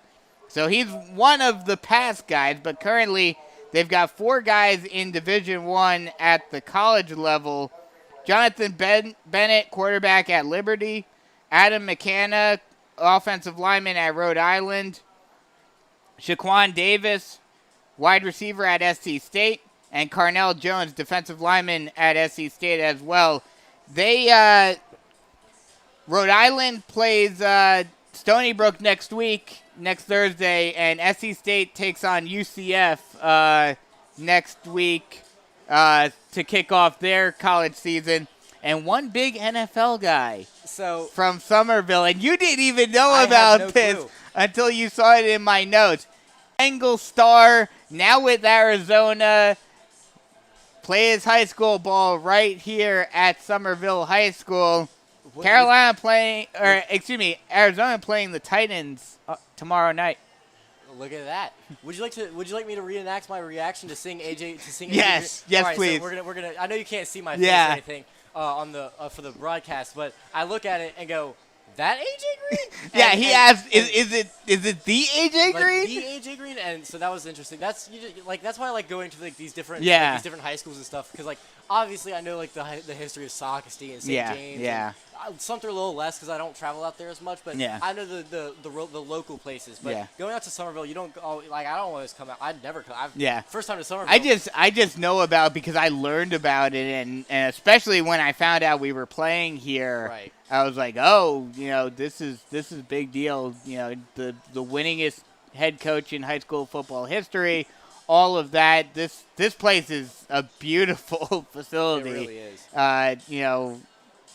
If you definitely try to get out here if you can. But now with that out of the way, let's talk about the first half and get ready for the second half. And it really was a tale of two quarters. It really was. Because the first quarter was all defense. The Panther defense was playing well, and they were shutting down Summerville, and you were thinking, this defense could be legit, and this could be an in-the-trenches, defensive struggle. And then Summerville, and in particular, Marquise Spells just takes over in the second quarter and shows why he got that Charleston Southern offer. And the Carolina Forest defense started to show those cracks that we saw last year and saw in the second half of the West Brunswick game. And there's something that I actually just thought of, and I want to get your thoughts on this. Do you think that up-tempo – because we kind of talked about this during West Brunswick, how it looked like the defense was starting to get fatigued. Is there a stamina and conditioning issue with the defense that the up-tempo running gun offense of Summerville is exploiting? I think it has a lot to do with that, but I also think, some of these plays, I just think they're not low effort, but – you get out of position and then you don't try to make up for it on the next play or later in that same play. I think it's it has to do with how, the angles that they're taking are not the best at all. No. And I think that has just an IQ thing. Yeah. But like we said, the first guy to get a hand on the running back 15 yards down the field on the one play that he broke that we did catch him on, he was caught 15 down the field. It was the first guy to touch him was the person who tackled him, but at the same time, he was first touched 15 yards down the field. Exactly. You can't, I think it's kind of the antithesis of what happened last year, where you'd have guys touching the running back or wide receiver or what have you at the line of scrimmage, but then they'd break free of the tackle. And you want a combination of the two. Yeah. And this was supposed to be the retooled year. Last year was more of a retooling year. This was supposed to be the retooled offense and defense with the younger guys kind of out of the way. And now, those younger guys have become the older guy, the upperclassmen now. And now you want to see the benefit, the fruits of the labor that they've put in, and they just haven't shown it to us yet. And I think we've kind of fallen into this trap the past 2 years of going off the West Brunswick game. And obviously, we're not going to play them next year, or most likely we're not going to play them next year, but we have to stop falling into that trap of seeing, oh, hey, we're doing this against this team. It'll translate when we know West Brunswick is not that good. Exactly. And by the way, because you say it, I have to make this reference. Retool. I'll retool you. Elf reference here. Lord. But, I think because – and the other thing, we've been harping on the defense a lot in the second quarter, but I think the bigger storyline here, and to an extent, is the fact that the offense just can't get anything going. And I partially would blame play calling. I think when you see the running game, the running game isn't having the same effect that I had last week, even sometimes last year with Luke Janak. Yeah. You have to. The dink and dunk slant offense has worked. It's worked the entire first quarter, second quarter. But some misplaced balls by Scotty Taylor, but most of the time they're in the right spot where no one else can get them unless it's the wide receiver. Yeah. Anthony dropped a pass that he got hit on the pass, so it's not really his fault. Yeah. But it was put in places where his wide receivers can go succeed. Exactly. Except for that one on the out route where he threw it a little high. But that's good to have. One out of the 10 pass attempts he's had all game. I think I would live with that as an offensive coordinator or the head coach. But I think, and we've talked about it before with this. I think, and we talked about it last week too. I think part of the problem with the offense is that we've been spoiled with such a great running attack with Luke Janak and with Kyle Watkins while he was here that it's, when you're not getting those explosive plays, the Mark Morris offense isn't exactly conducive to dink and dunk and, matriculate the ball down the field type. It's not. And that seems to be the problem right now, where that's what they need to do, but that's not what they are doing. Right, and I think it's, and I don't know Coach Mark. Yeah, I haven't played football. I never did, but I think it's kind of Mark Morris isn't changing his strategy, and he's not adjusting to what he's being given. Like, you have to take what the defense is giving you. If the defense is giving you the screen passes and the dink and dunk, then take it. You're gonna get the ball down the field eventually. Yeah. If you run some time off the clock, especially in the first half, it doesn't matter because you have time. And last year, if the defense would have given us 3 straight stops to start a game, we would be up 14-0. Yeah. Somewhere we would have gotten a yeah, they would have gotten a big play somewhere, whether through a run or a pass, to get at least some points on the board. And Coach Mark Morris isn't seeing that, or is choosing to ignore that.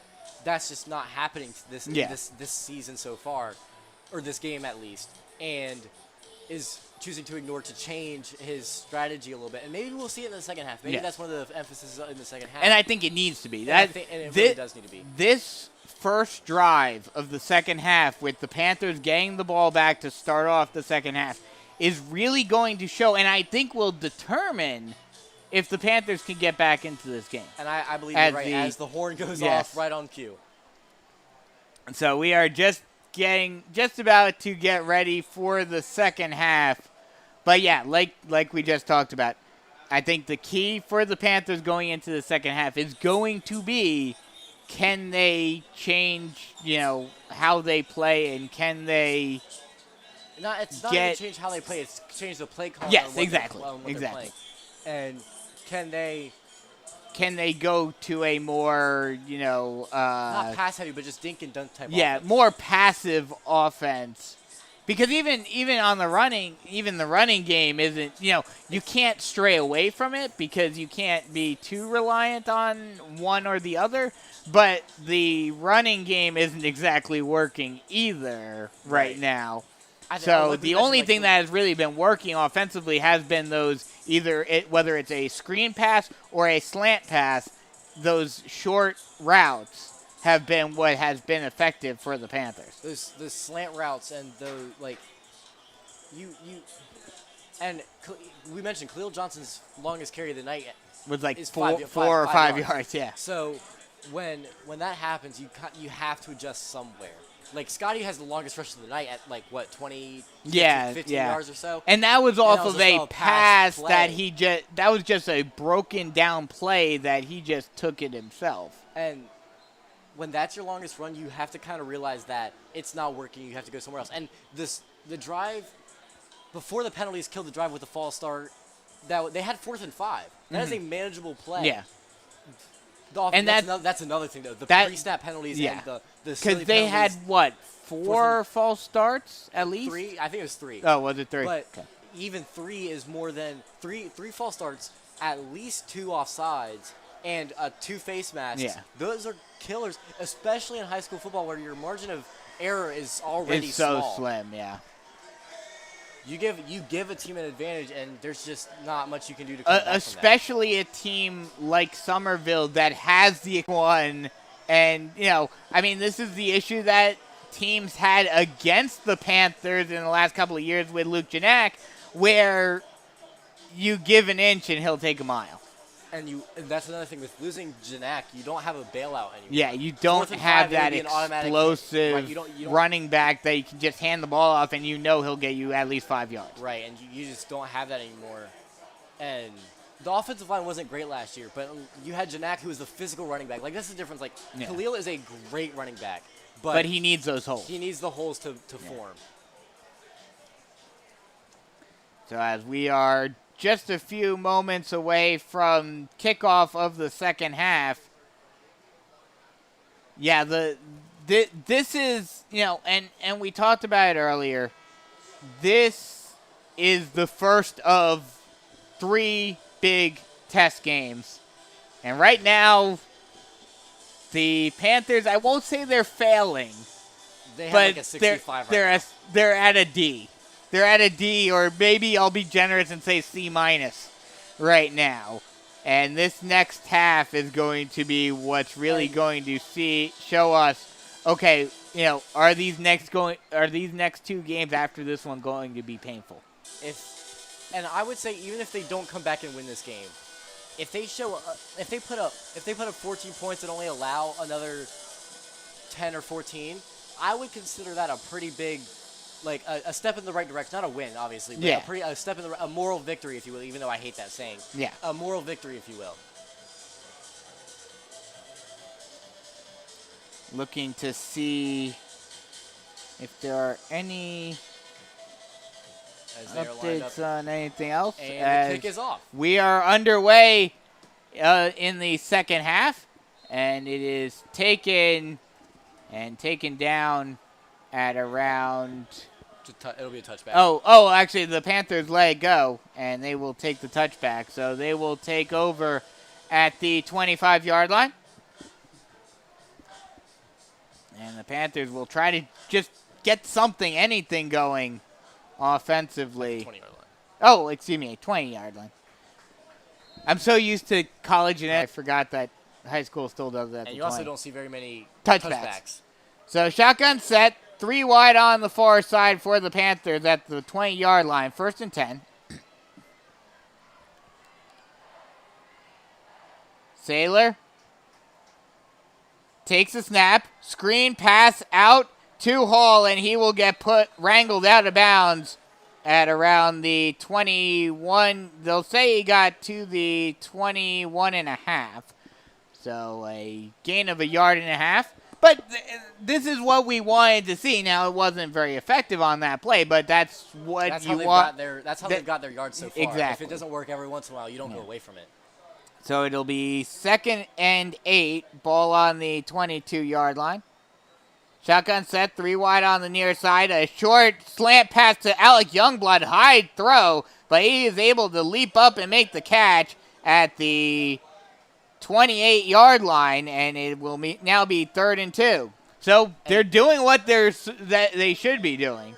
And the wide receivers are kind of just finding holes in those zone that they're running and just sitting in them. And that's what you need to do against the zone defense. Shotgun set, 3 wide on the near side. Saylor going back to the line to call a play.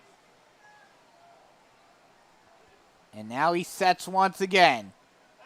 Snap, speed option, pitches it out to Johnson as Saylor gets destroyed behind the line. And Khalil Johnson is able to get close, gets to the 29-yard line. They're going to mark him. They're going to actually mark him at the 28-yard line, so he only gets back to the line of scrimmage. I thought he at least got 1 yard on that, but it will be 4th and 2 now from the 28. I'll tell you what, the offense is just lucky that they got back to Khalil Johnson because Scotty got lit up. He got destroyed on that pitch. Shotgun set, 3 wide on the near side, 4th and 2, ball on the 28. Saylor takes a snap, hands it off to Johnson. Johnson is able to get close, and they will say he did not get it. He will say he got a 1 yard gain and gets taken down at the 29-yard line.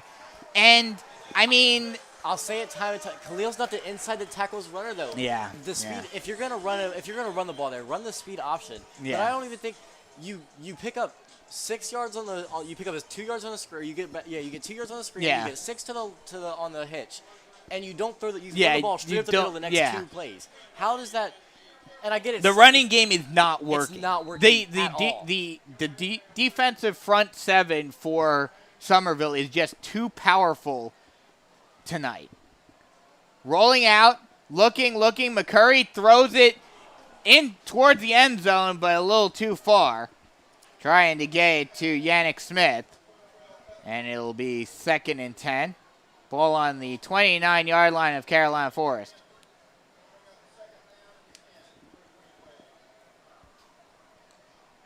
So this is a big drive right here for both teams because if the Panthers can get a stop and avoid any more points coming on the board, it would be a big momentum boost. Shotgun set, 2 wide on the near side. McCurry calling out a play. H-back also on the near side.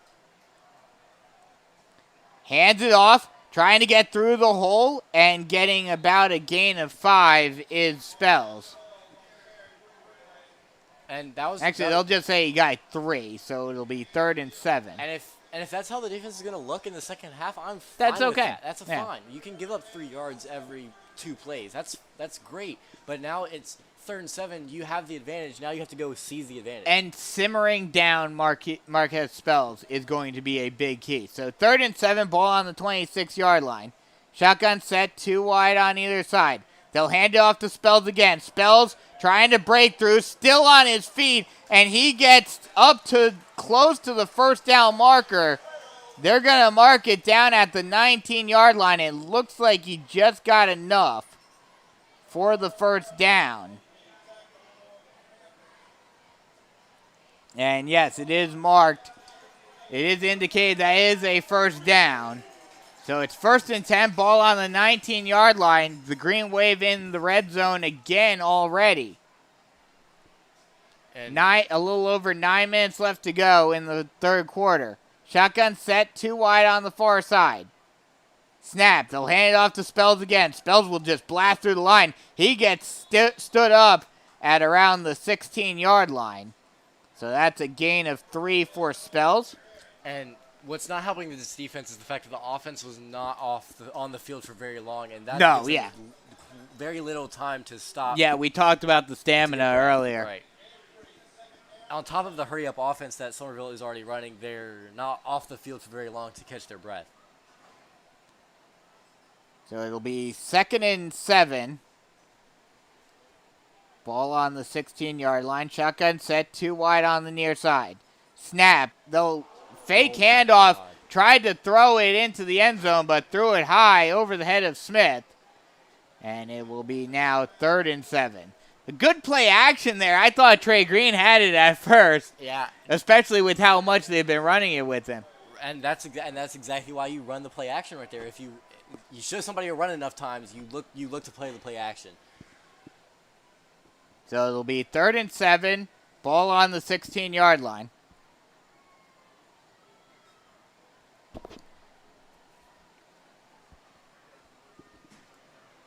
McCurry looking over to the sideline for a play. Now gets set. 2 wide on the near side, H-back on the far side. They will hand it off to Green, and he will take it all the way into the end zone on a 16-yard touchdown scamper right up the middle. Trey Green gets another touchdown for the Green Wave and is now 23-0, where there are just wide open gaps in the defensive front.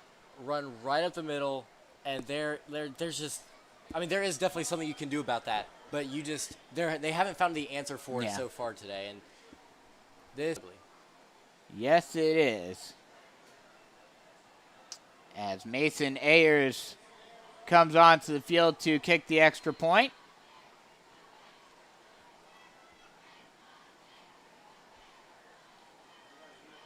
Snap. The kick is up and good, and it's now 24-0 with 8:05 left to go in the third quarter. So we'll take a quick break, come right back. 24-0 here on the Carolina Forest Panther Football Network.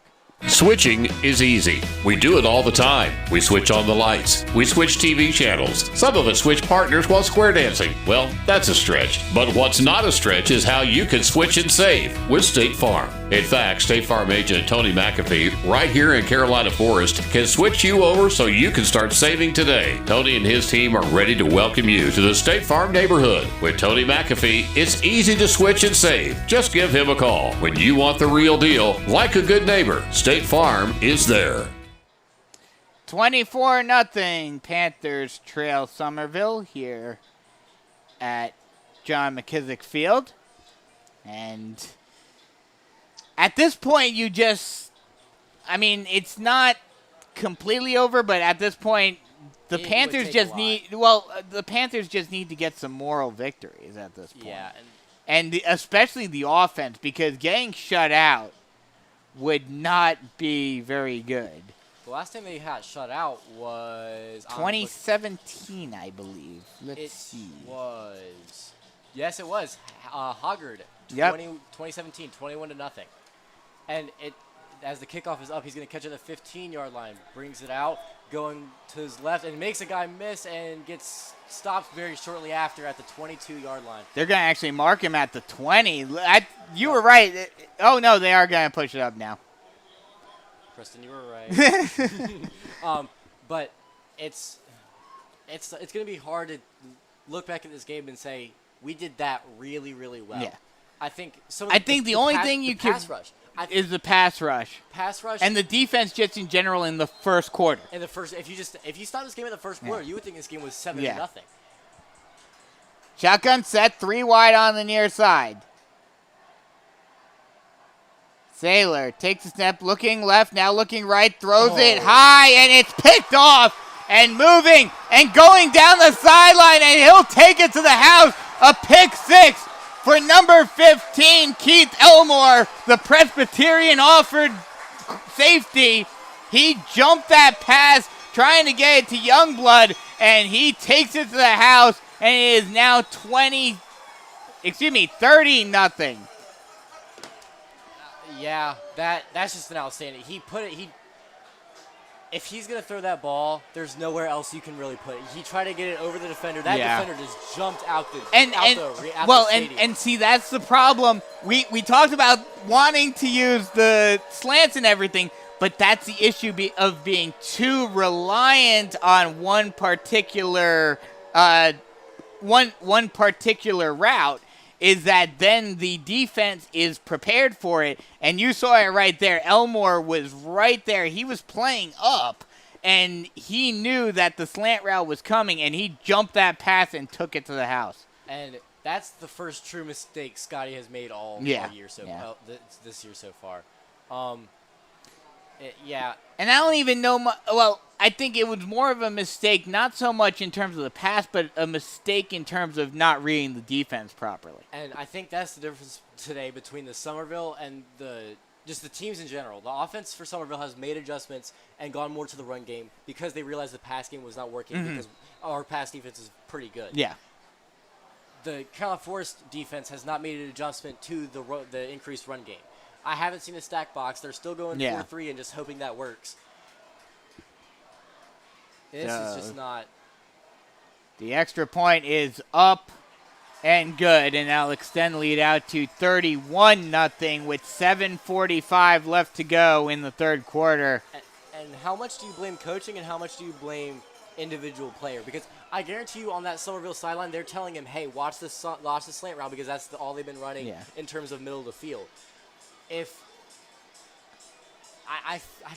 feel like it's a little bit of both. I want to blame, and it's hard because I know these players personally. I know they're smarter than this. But if they're getting told, and I deal with this as a basketball player, if I get told to do something, I want to play, so I'm going to do what the coach says. If that's the issue, then I blame coaching. Yeah, the coaching staff, of course, because you're not showing adjustments, but they've gone to the passing game more, but I don't know if that's more out of they want to or out of necessity because they were trying to fight back into the game. Well, I think it is a little bit of both, maybe. Right. But, you have to ironically, they were doing exactly what they should have been doing, but now the issue is that they became too reliant on that one particular, that short slant route. Right. And as a result, now the defense of Summerville knows it's coming, and they can just jump the pass and take it to the house like Elmore did right there. As the kickoff is up, and they will take it at the 8-yard line, trying to take it still on his feet, but getting taken down at the 21-yard line. And coming up a little weakly is Charles McCray, who's been doing the kick returns tonight. And you just gotta get something here. Yeah. You don't want to get shut. You don't want to get shut out, especially on the road, where in a game that you're supposed is a relative term based on what Ian has said and his posts on his website. But a lot of people were thinking that maybe not necessarily the Panthers were going to win this game, but a lot of people were saying that this game was going to be close. On count of 4, so they're going to move it back all the way to the 10. And that's not good. And so it'll be 1st and 20 from the 10-yard line. And now, because like we talked about, this is only game 1 of this 3-game gauntlet. Mm-hmm. What does this have you thinking going into Oceanside next week, who have a number of Division I talented players on that team as well? Shotgun set. 2 wide on the near side. They'll hand it off, and Khalil Johnson just gets absolutely destroyed in the backfield. A loss of 5. And it is now first. Actually, they marked the first down markers back at the 10-yard line. So it's 1st and 15. That's kind of weird. So it'll be 1st and 15. Maybe the personal foul was after the play. Yeah. After the kickoff. Yeah. So it just moved the first down back. So it's 1st and 15, ball on the 5-yard line. Saylor rolls out to his left, throws it, and it is caught down the sideline. That ball caught by Nate Schuessler. On the sideline. And so it'll get him close to a first down. It's 3rd and 3 now. I like the spread. Scotty in the pocket is okay, and that's great and all, but Scotty rolling out of the pocket, kind of making a broken play out of nothing, I like that a lot. So you like him to be like Pat Mahomes? Just a little bit. Shotgun set, 2 wide on the near side. They'll hand it off to Johnson again, and he gets crushed in the backfield again for a loss of 3. He'll get marked down at the 14-yard line. So I'm going to ask you a question. Do you know the definition of insanity?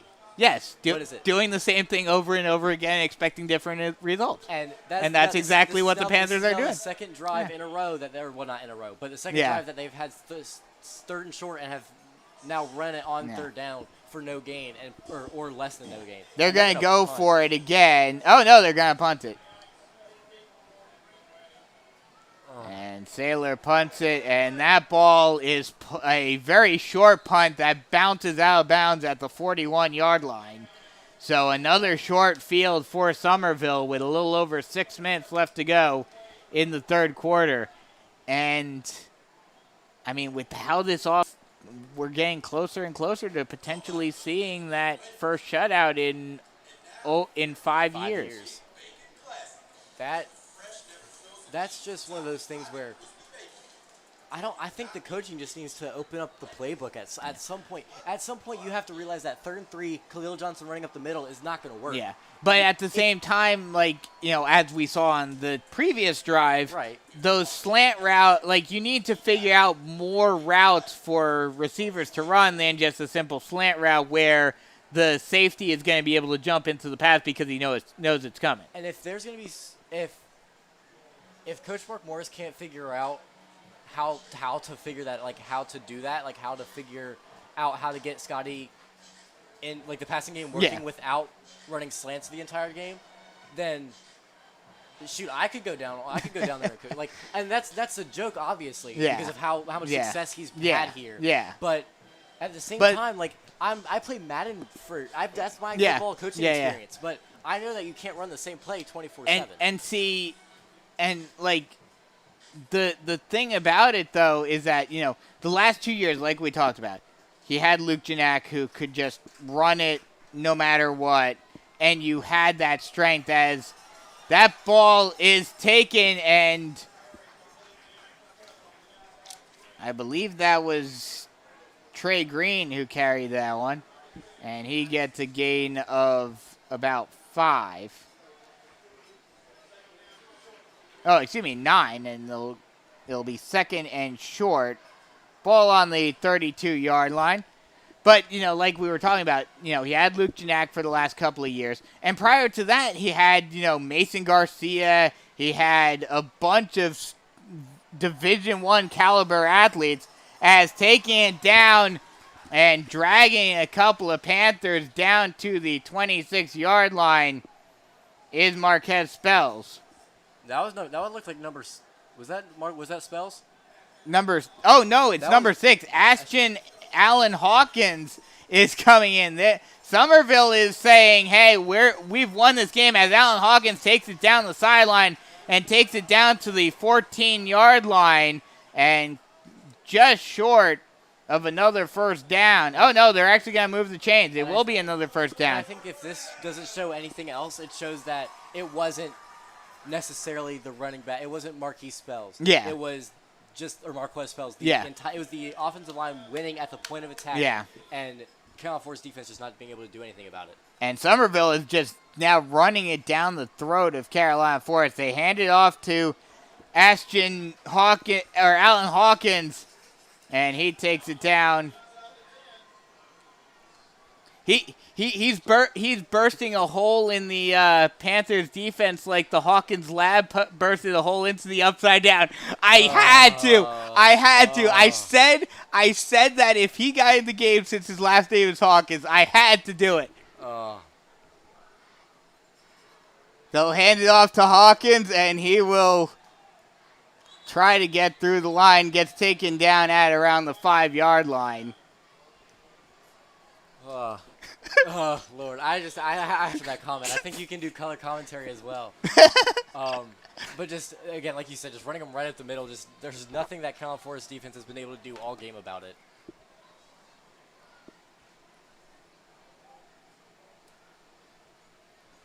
So it'll be 3rd and short from the 5.5-yard line. And I have to imagine that Allen Hawkins is going to get this ball once again. And he does, and he gets it into the end zone for another Summerville touchdown. What? I said, who would have thunk it? Yeah, really. Surprise, surprise.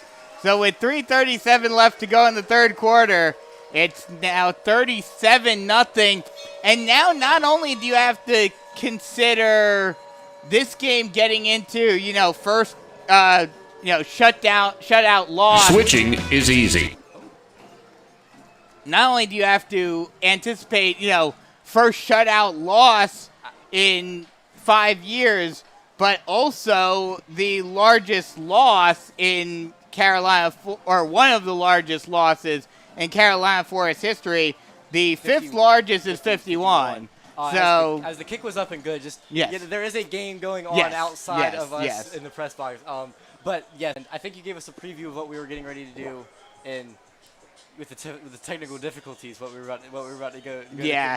Yeah. So we'll take a quick break and come right back with more Carolina Forest Panther action. 37-0. Panthers trail Summerville. Switching is easy. We do it all the time. We switch on the lights. We switch TV channels. Some of us switch partners while square dancing. Well, that's a stretch. But what's not a stretch is how you can switch and save with State Farm. In fact, State Farm agent Tony McAfee, right here in Carolina Forest, can switch you over so you can start saving today. Tony and his team are ready to welcome you to the State Farm neighborhood. With Tony McAfee, it's easy to switch and save. Just give him a call. When you want the real deal, like a good neighbor, State Farm is there. Switching. 3:37 left to go in the third quarter. 38-0. Panthers trail Summerville. Brandon Biskobing here with you, along with Preston Payne. And yeah, this is not what anyone expected coming into this game, as the kickoff is up. And they'll let it bounce and take it at the 17-yard line, trying to find a hole and bringing it down to the 25-yard line is Charles McCray. They'll actually mark him down all the way at the 30-yard line. So that's where the Panthers will take over on offense. And this is one of those games that you're glad that no one is watching from the area, just because you don't want them to get tape on how to. But nowadays with Huddle and everything, they do have tape. Shotgun set, 2 wide on the near side, and again they hand it to Khalil Johnson, and again he gets absolute. Actually, no, I take that back. That's Bryson Johnson, the third-string running back who comes into the game, and he gets stood up at the 26-yard line for a loss of 4. Even with the Scotty rush for 16-ish yards, I think we still might have negative yards rushing. The rushing yards might be – they're at least in the single digits. At the very least. And it looks like the Panthers are also conceding defeat, bringing in Bryson Johnson. We'll have to wait and see if we get Ethan Hamilton in at all. The snap, one-step drop for Saylor. He throws it, and he gets absolutely wrecked on the pass. And are they going to say that was fumbled? No, it's picked off. Thrown right to the middle linebacker there. Number 43, I believe it was. So number 43, that was Ike Rutherford, the backup middle inside linebacker who made that interception. And, yeah, the 2 interceptions now for Scott Saylor. And that's another thing, we didn't talk about in the halftime show because he didn't throw a pick yet. But now 2 interceptions in 4 drives? And either 3 or 4 drives. Yeah. And as that ball is thrown incomplete. Oh, I take that back. He did make the catch, but it was for no yard. So it'll be 2nd and 10. Ball on the 26-yard line. But 3 drives. It was 3 drives. 3 drives. You are right. You're right. They had the drive and then You're they right. threw another one. So now 2 interceptions in 3 drives. How much does that hurt his confidence going into Oceanside? In the game is number 16, Emmett Johnson, the backup quarterback. So basically all the backups for Summerville are coming in. They'll hand it off. Trey Green is in the game. Oh, no, fumble. And the Panthers look like they may have come up with it. Johnson kept the ball himself, but a big hit, and the Panthers do recover it. Number 47, Braden Campman, comes up with the fumble recovery. And like we talked about, if there is a silver lining in this game, it's that pass rush. It's the pass defense has been outstanding. They've only completed like 2-3 passes. It's been the run defense that has been absolutely abysmal. And we talked about Ethan Hamilton maybe coming into the game, and he is under center today for this drive. So the Panthers take over on the 30-yard line. They'll go 2 running backs now, 2 wide on the far side. Fake handoff. They'll go triple option, and it actually is Hamilton out there, like you mentioned, and he gets taken down at the 28-yard line for a loss of 2. And you mentioned Ethan Hamilton, more of a option quarterback, so it looks like they're going triple option now. Yeah, Ethan is a minute and a half left to go in the third quarter. Ethan, again, more of a Kyle Watkins type running or quarterback, more of a running quarterback. Speed option for Hamilton. He'll keep it himself, and he gets blown up in the backfield at the 21-yard line. Another big loss. That one is partially on They'll actually mark him at the 20-yard line. That one's partially on Bryson Johnson. He did not stay behind Ethan, and it would have been an awkward throw to make to Bryson Johnson there. It looked like he was coming in to try to block. Yeah, it was just Bryson Johnson, I think there was a little bit of a miscommunication on where that, kind of how that play was going to develop. Either way, not a great start to Ethan Hamilton's drive here. So it's 3rd and 20 from the 20-yard line. Shotgun set, 2 wide plus the H-back on the near side.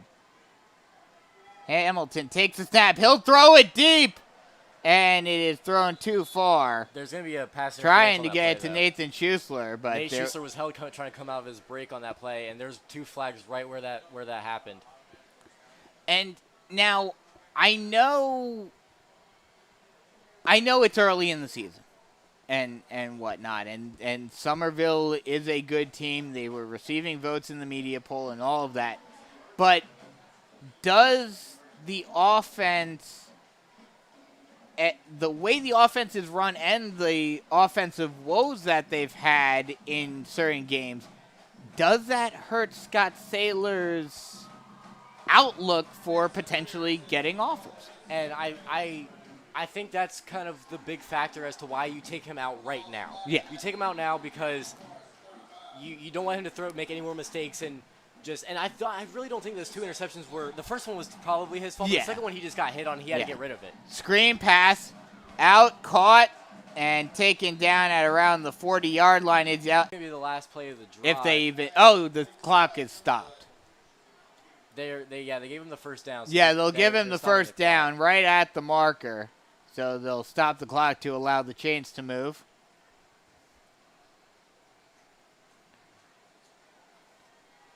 So 1st and 10, ball on the 40-yard line. Shotgun set, 3 wide on the near side.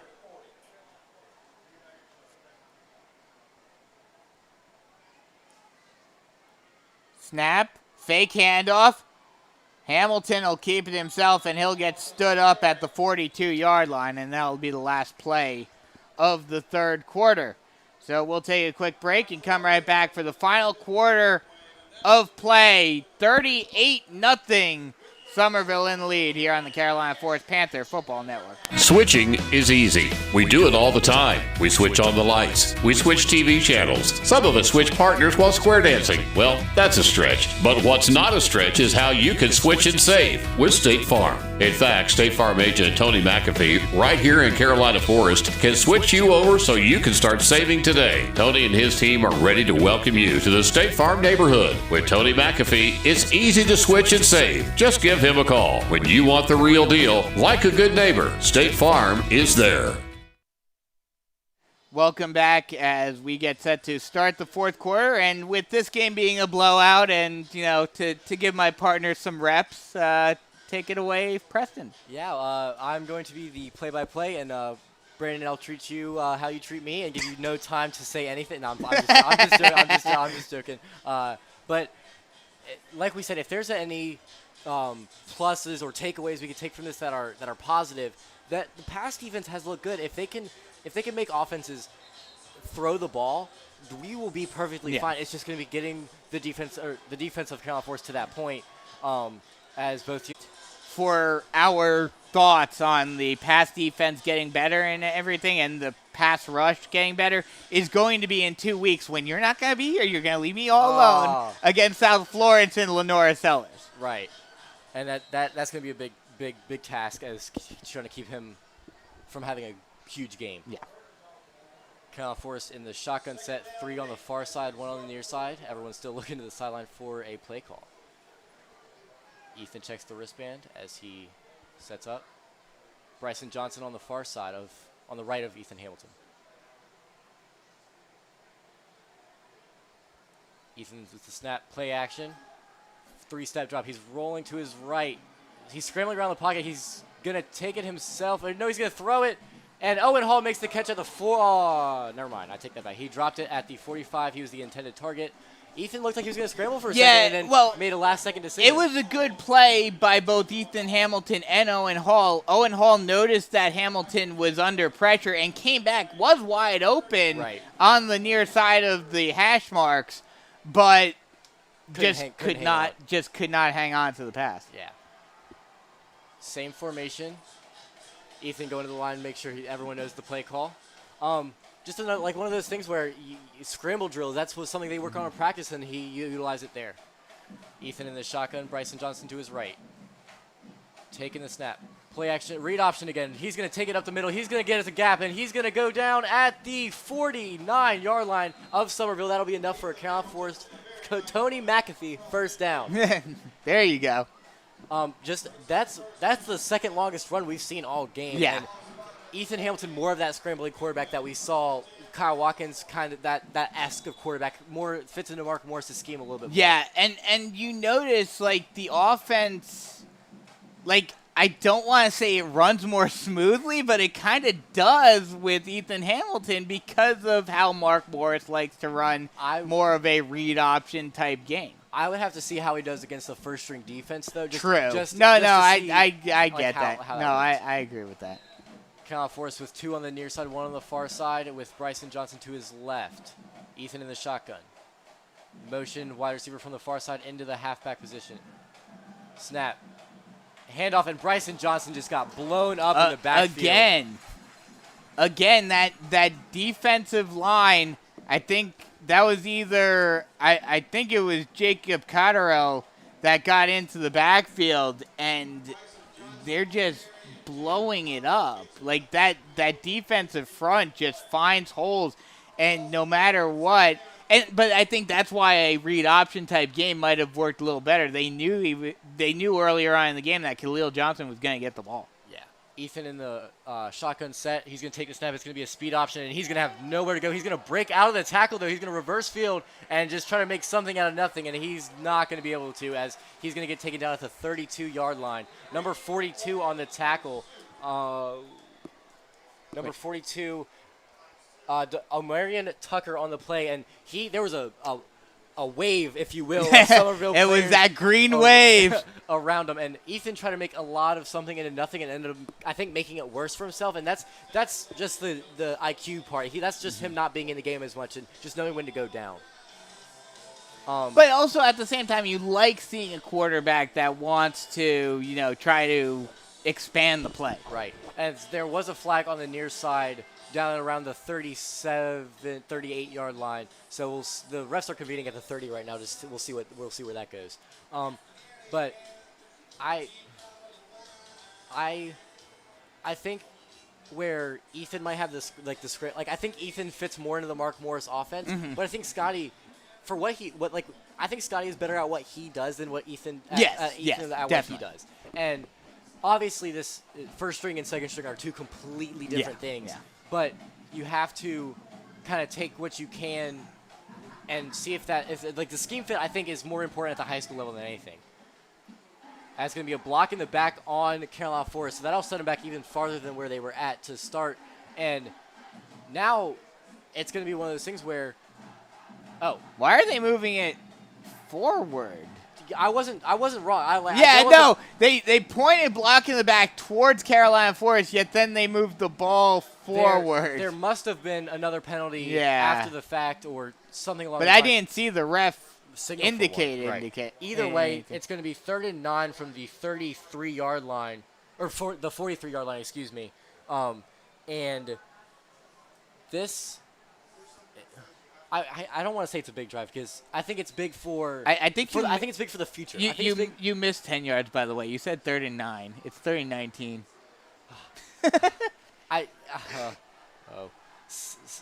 Second and it's even. It's second and 19.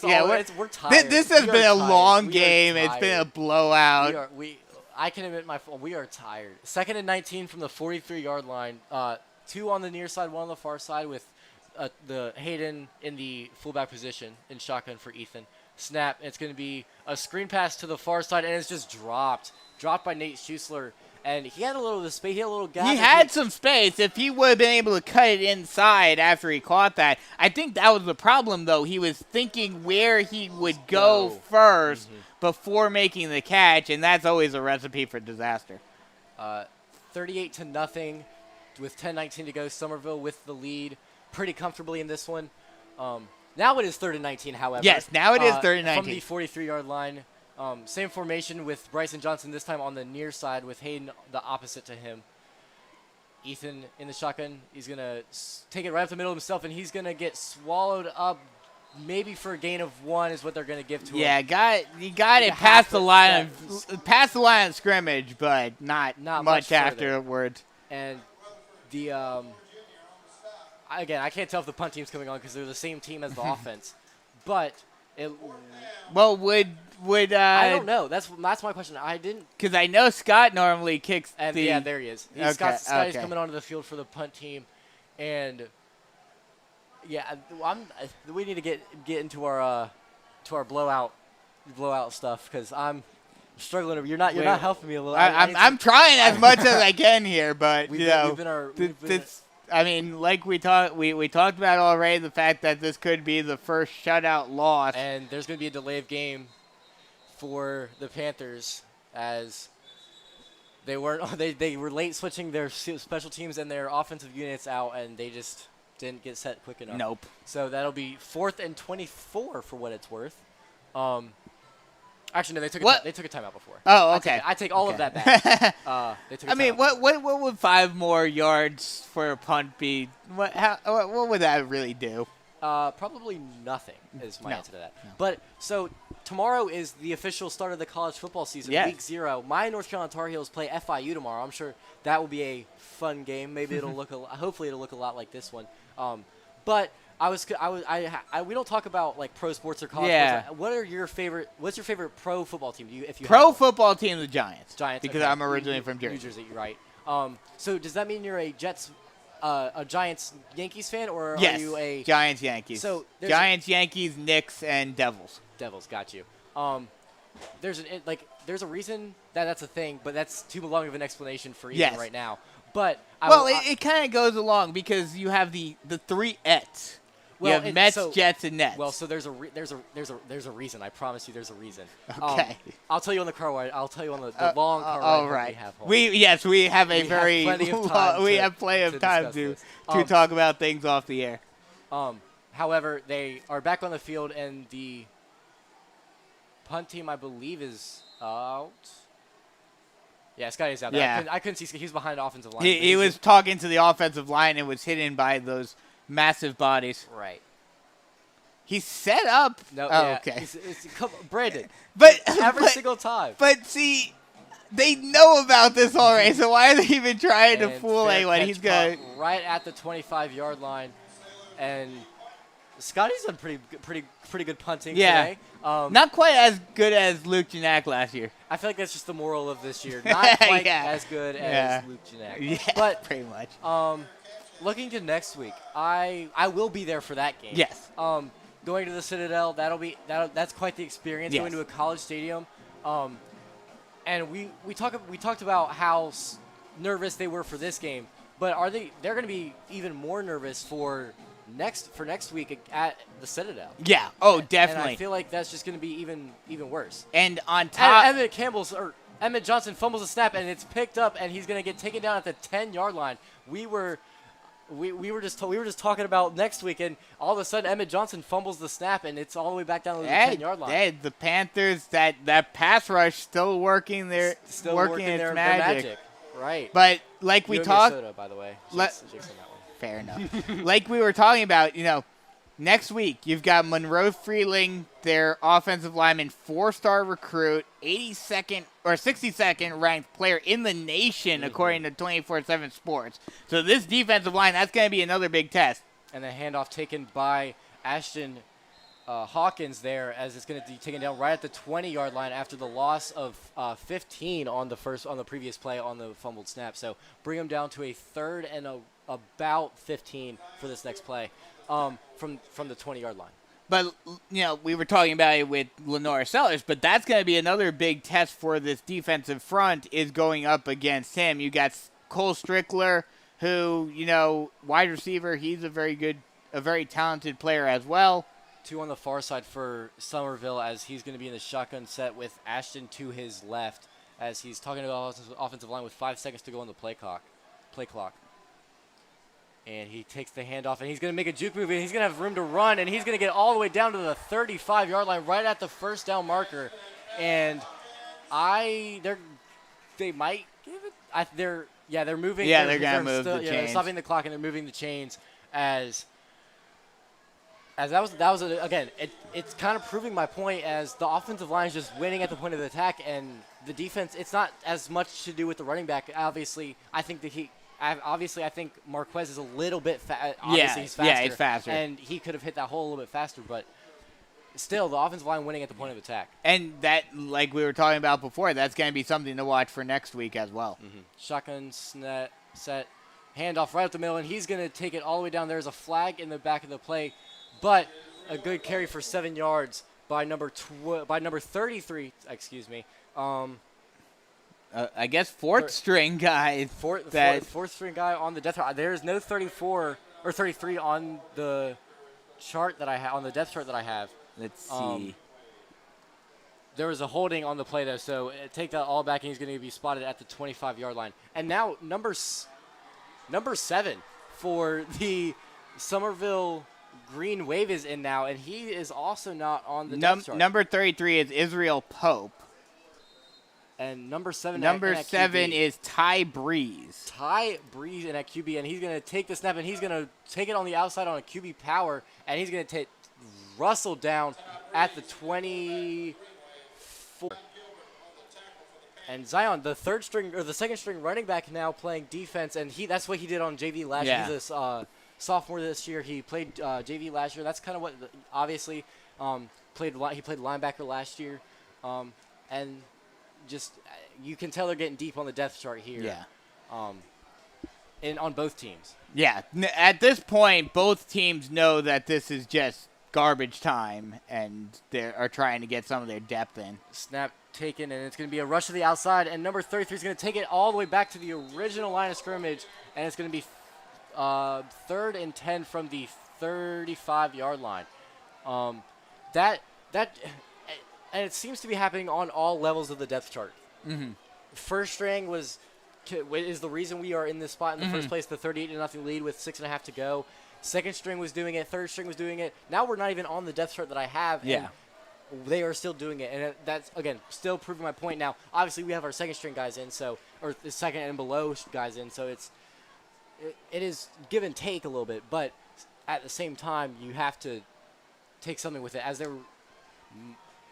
there's unsportsmanlike conduct on Carolina Forest, and that's just silly. Like, there's just no reason. I mean, I get there's frustration and everything, but But at this point, you can't let your frustration get the best of you. So that it'll be at the 49-yard line of Carolina Forest, and we might see another score here for Summerville if Carolina Forest defense does not get a stop soon. 6 minutes and 25 seconds left to go. Shotgun set, 2 on either side for Summerville. Snap. Handoff, and he's going to get stopped right at the line of scrimmage. Maybe a loss of a yard there, as they're going to mark him down at the 50-yard line. So a loss of a yard there. And, hey, we stopped him at the line of scrimmage for the first time since the first quarter. Yeah. So yeah. Little things. The little victories. You got to get those little victories right now. But like I was mentioning earlier, you also have Vaughn Blue for Oceanside. I think he plays some running back, so on the offensive side. So he's going to they may have to face off against another Division I caliber running back next week, and he's getting looked at for potentially Mr. Football South Carolina this year. Yikes. As shotgun set, and he's going to throw a bubble screen to the outside, and it is dropped at the line of scrimmage. So 3rd and 11 is going to be the down and distance for Summerville on this next play. And you know whose name I haven't said a lot today? Or neither of us? May look at one point in the game. He came back, but I wonder if that's a lingering injury that he might have reactivated later in the game. Shotgun set, 1 on the far side, 2 on the near side. Tight end motions over to the near side. Rolling out to his right. He's going to throw out to the outside, and almost caught, but he dropped it on the near side sideline right at the 25, and he made an athletic play to try to go get that, but just could not come down with it. And like, for some of these players, this is just reps on varsity level, and that's as a coach on a football team, if you can get reps for your younger guys, that's exactly what you want. Exactly. This is kind of like what Coach Morris talked about coming into this year. Was last year, they struggled, but they were getting reps for some of those younger guys and getting them ready for this year. And the punt team is going to come on for Summerville. Hey, I think that's the first stop for the Panthers since the first quarter. That sounds about right. And they are in punt formation. Nate Schuessler back to return at the 15-yard line is where he is set up. And a timeout is called on Summerville. Yep. As we are going to go to commercial break. That is the first time we have gone to commercial break, and I have announced it. That is a new thing we have done this year.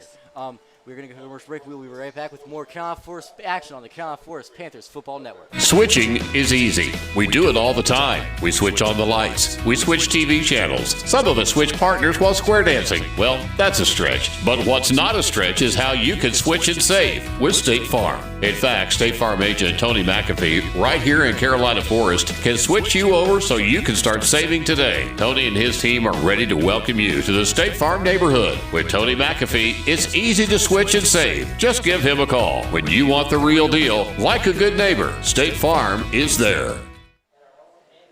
And we are back with more Carolina Forest action here.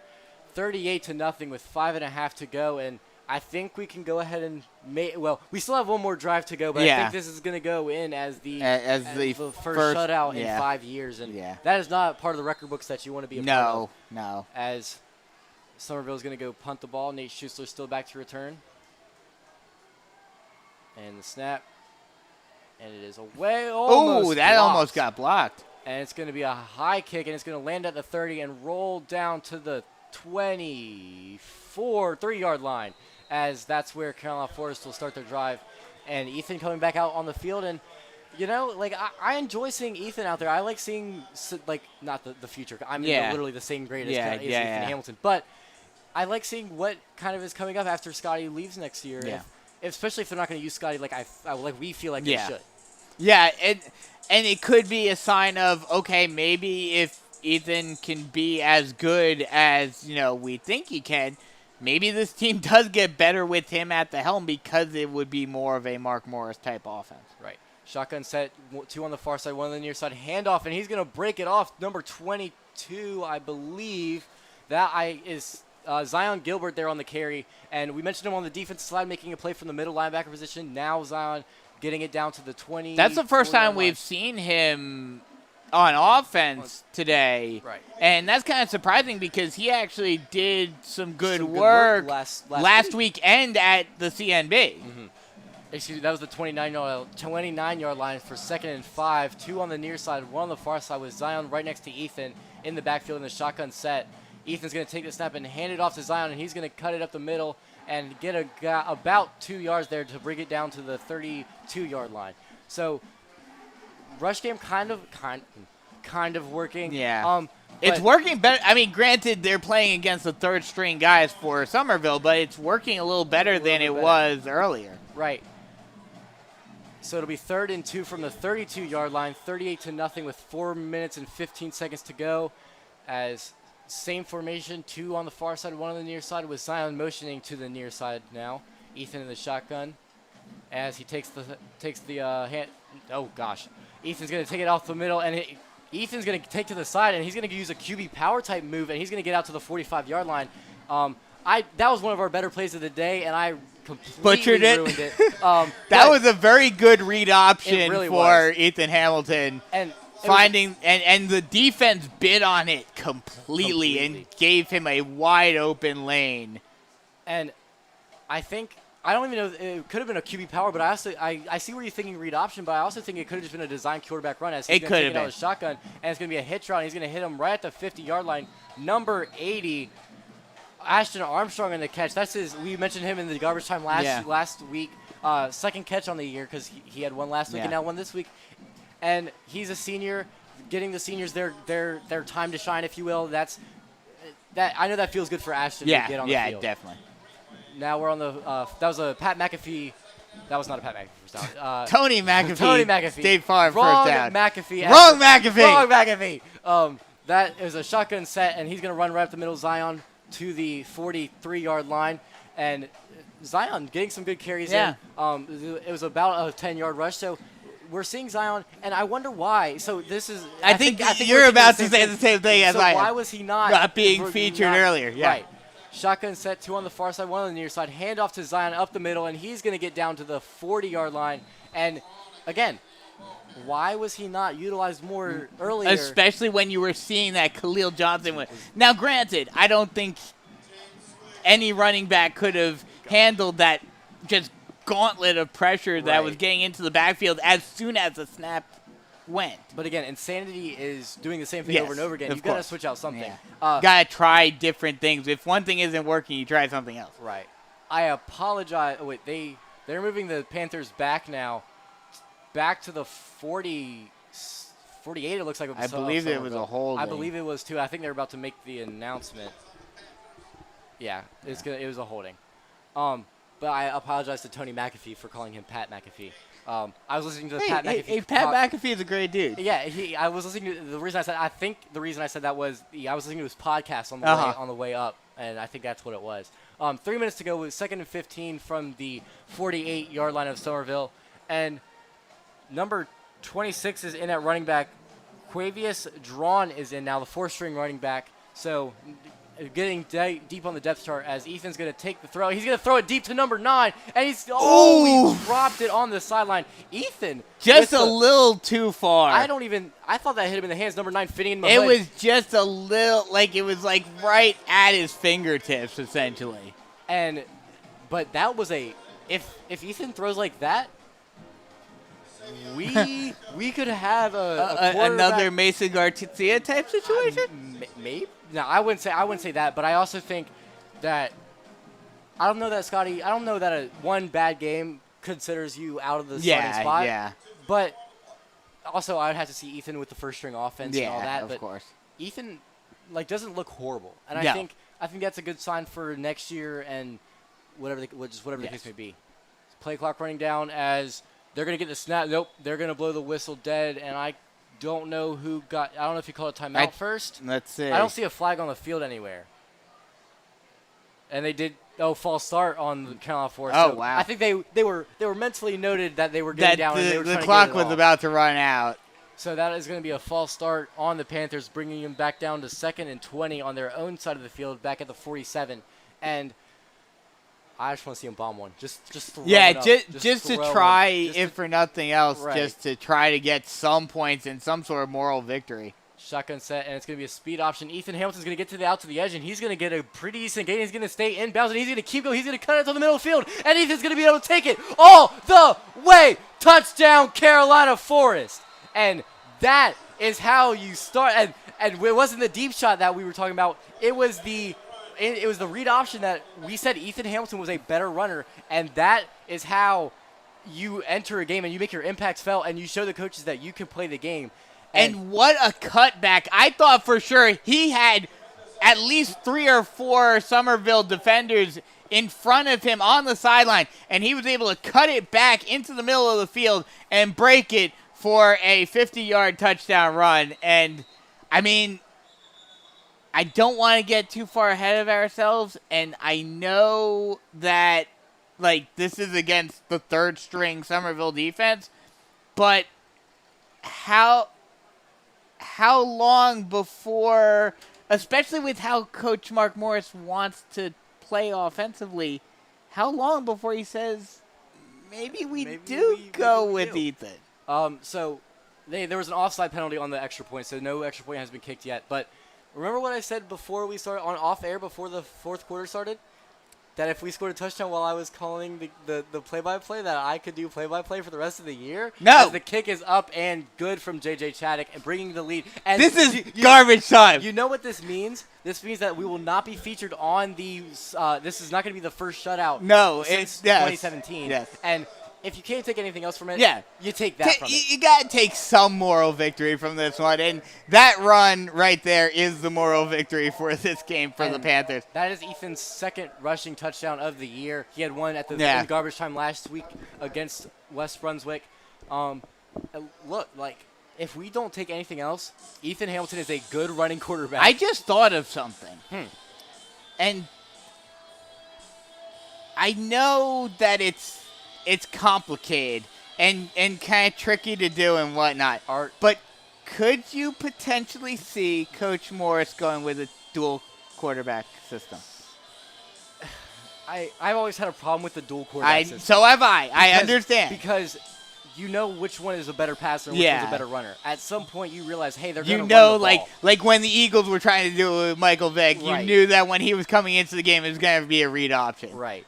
And the same thing with you think about the Wildcat. Yeah, exactly. You knew if they were in Wildcat, what was going to be a run. It was going to be a run or it was going to be a screen pass. Yeah. That's my problem with it.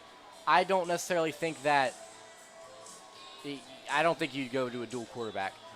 Interesting setup for the kickoff Summerville has. They have a little box around the middle of the field, and I think this is to make JJ kick it to the inside. Nope, they're going to kick it to the outside still. A fumble, and it's going to be recovered by Summerville.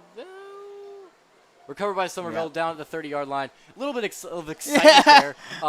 A tiny bit of excitement in garbage time. You gotta create something. But like I was saying, I don't know. I don't like the idea of a dual threat, or not a dual threat, but a dual quarterback setup. As the West Brunswick offense is going to come back onto the field. You mean Summerville? Oh God. Oh, God. It's a long night. I know. It is time to go home. It is. 2.5 minutes or 2:22 to go. 38-7. I get to say a number for our score. But Carolina Forest isn't going to be shut out. Nope. Isn't going to get one of the biggest loose losses in history. Nope. We are quite all right. Yeah. Shotgun set. He's going to run right up the middle. The running back's going to take it, and he's going to get 2 yards now. They're going to mark him at the 31-yard line to set up a 2nd and 9 with 2:08 to go. Something I've noticed: the Summerville scoreboard stops periodically. It stops for a second and then comes back. Yeah. It's not important or anything, but things that I noticed. You'll miss a second here and there. Right. Yeah. 2nd and 9 from the 31-yard line. Number 41 is now running the ball, and he is also not on my depth chart. So we are going into the spreadsheet now, the Excel spreadsheet, as two on the near side, one on the far side for the wide receivers. And it's going to be a handoff to the outside, and he's going to be stopped behind the line of scrimmage down at the 29-yard line, for a loss of 2. And, deep down in the defense, they're not looking too bad on the rush defense. And that is Quamir Maxwell. Maxwell on the carry. We are doing some data research over here. We are going deep into the roster. we're into, instead of 2 deep, we are into like 3 or 4 deep now. Shotgun set, 2 on the near side, 1 on the far side. High snap. He's going to be a quarterback power to the outside, and another stop, maybe for a gain of 1. They're going to give him a yard to get back to the original line of scrimmage to set up a 4th and 10. And the difference between the play and the game clock is about 12 seconds. So we will see one more play, but outside of that, I think it's going to be a need for Carolina Forest, and we're going to make our way off the airwaves here. Yep. Next week we're at Oceanside at the Citadel, like we've mentioned. Anything? I think we can take the pass defense away as a positive for next week. But Ethan Hamilton being a good running quarterback. But other than that, yeah. But see, that's again, we talked about it before. You don't know how much of that, little bit of success at the end of the game with Ethan Hamilton. How much of that was just simply because he's playing against third string and fourth string guys. Right. As Nate's going to take it off the bounce, and he's going to return it, and that'll be the end of the game as final score 38-7, Summerville with the win. Carolina Forest falls to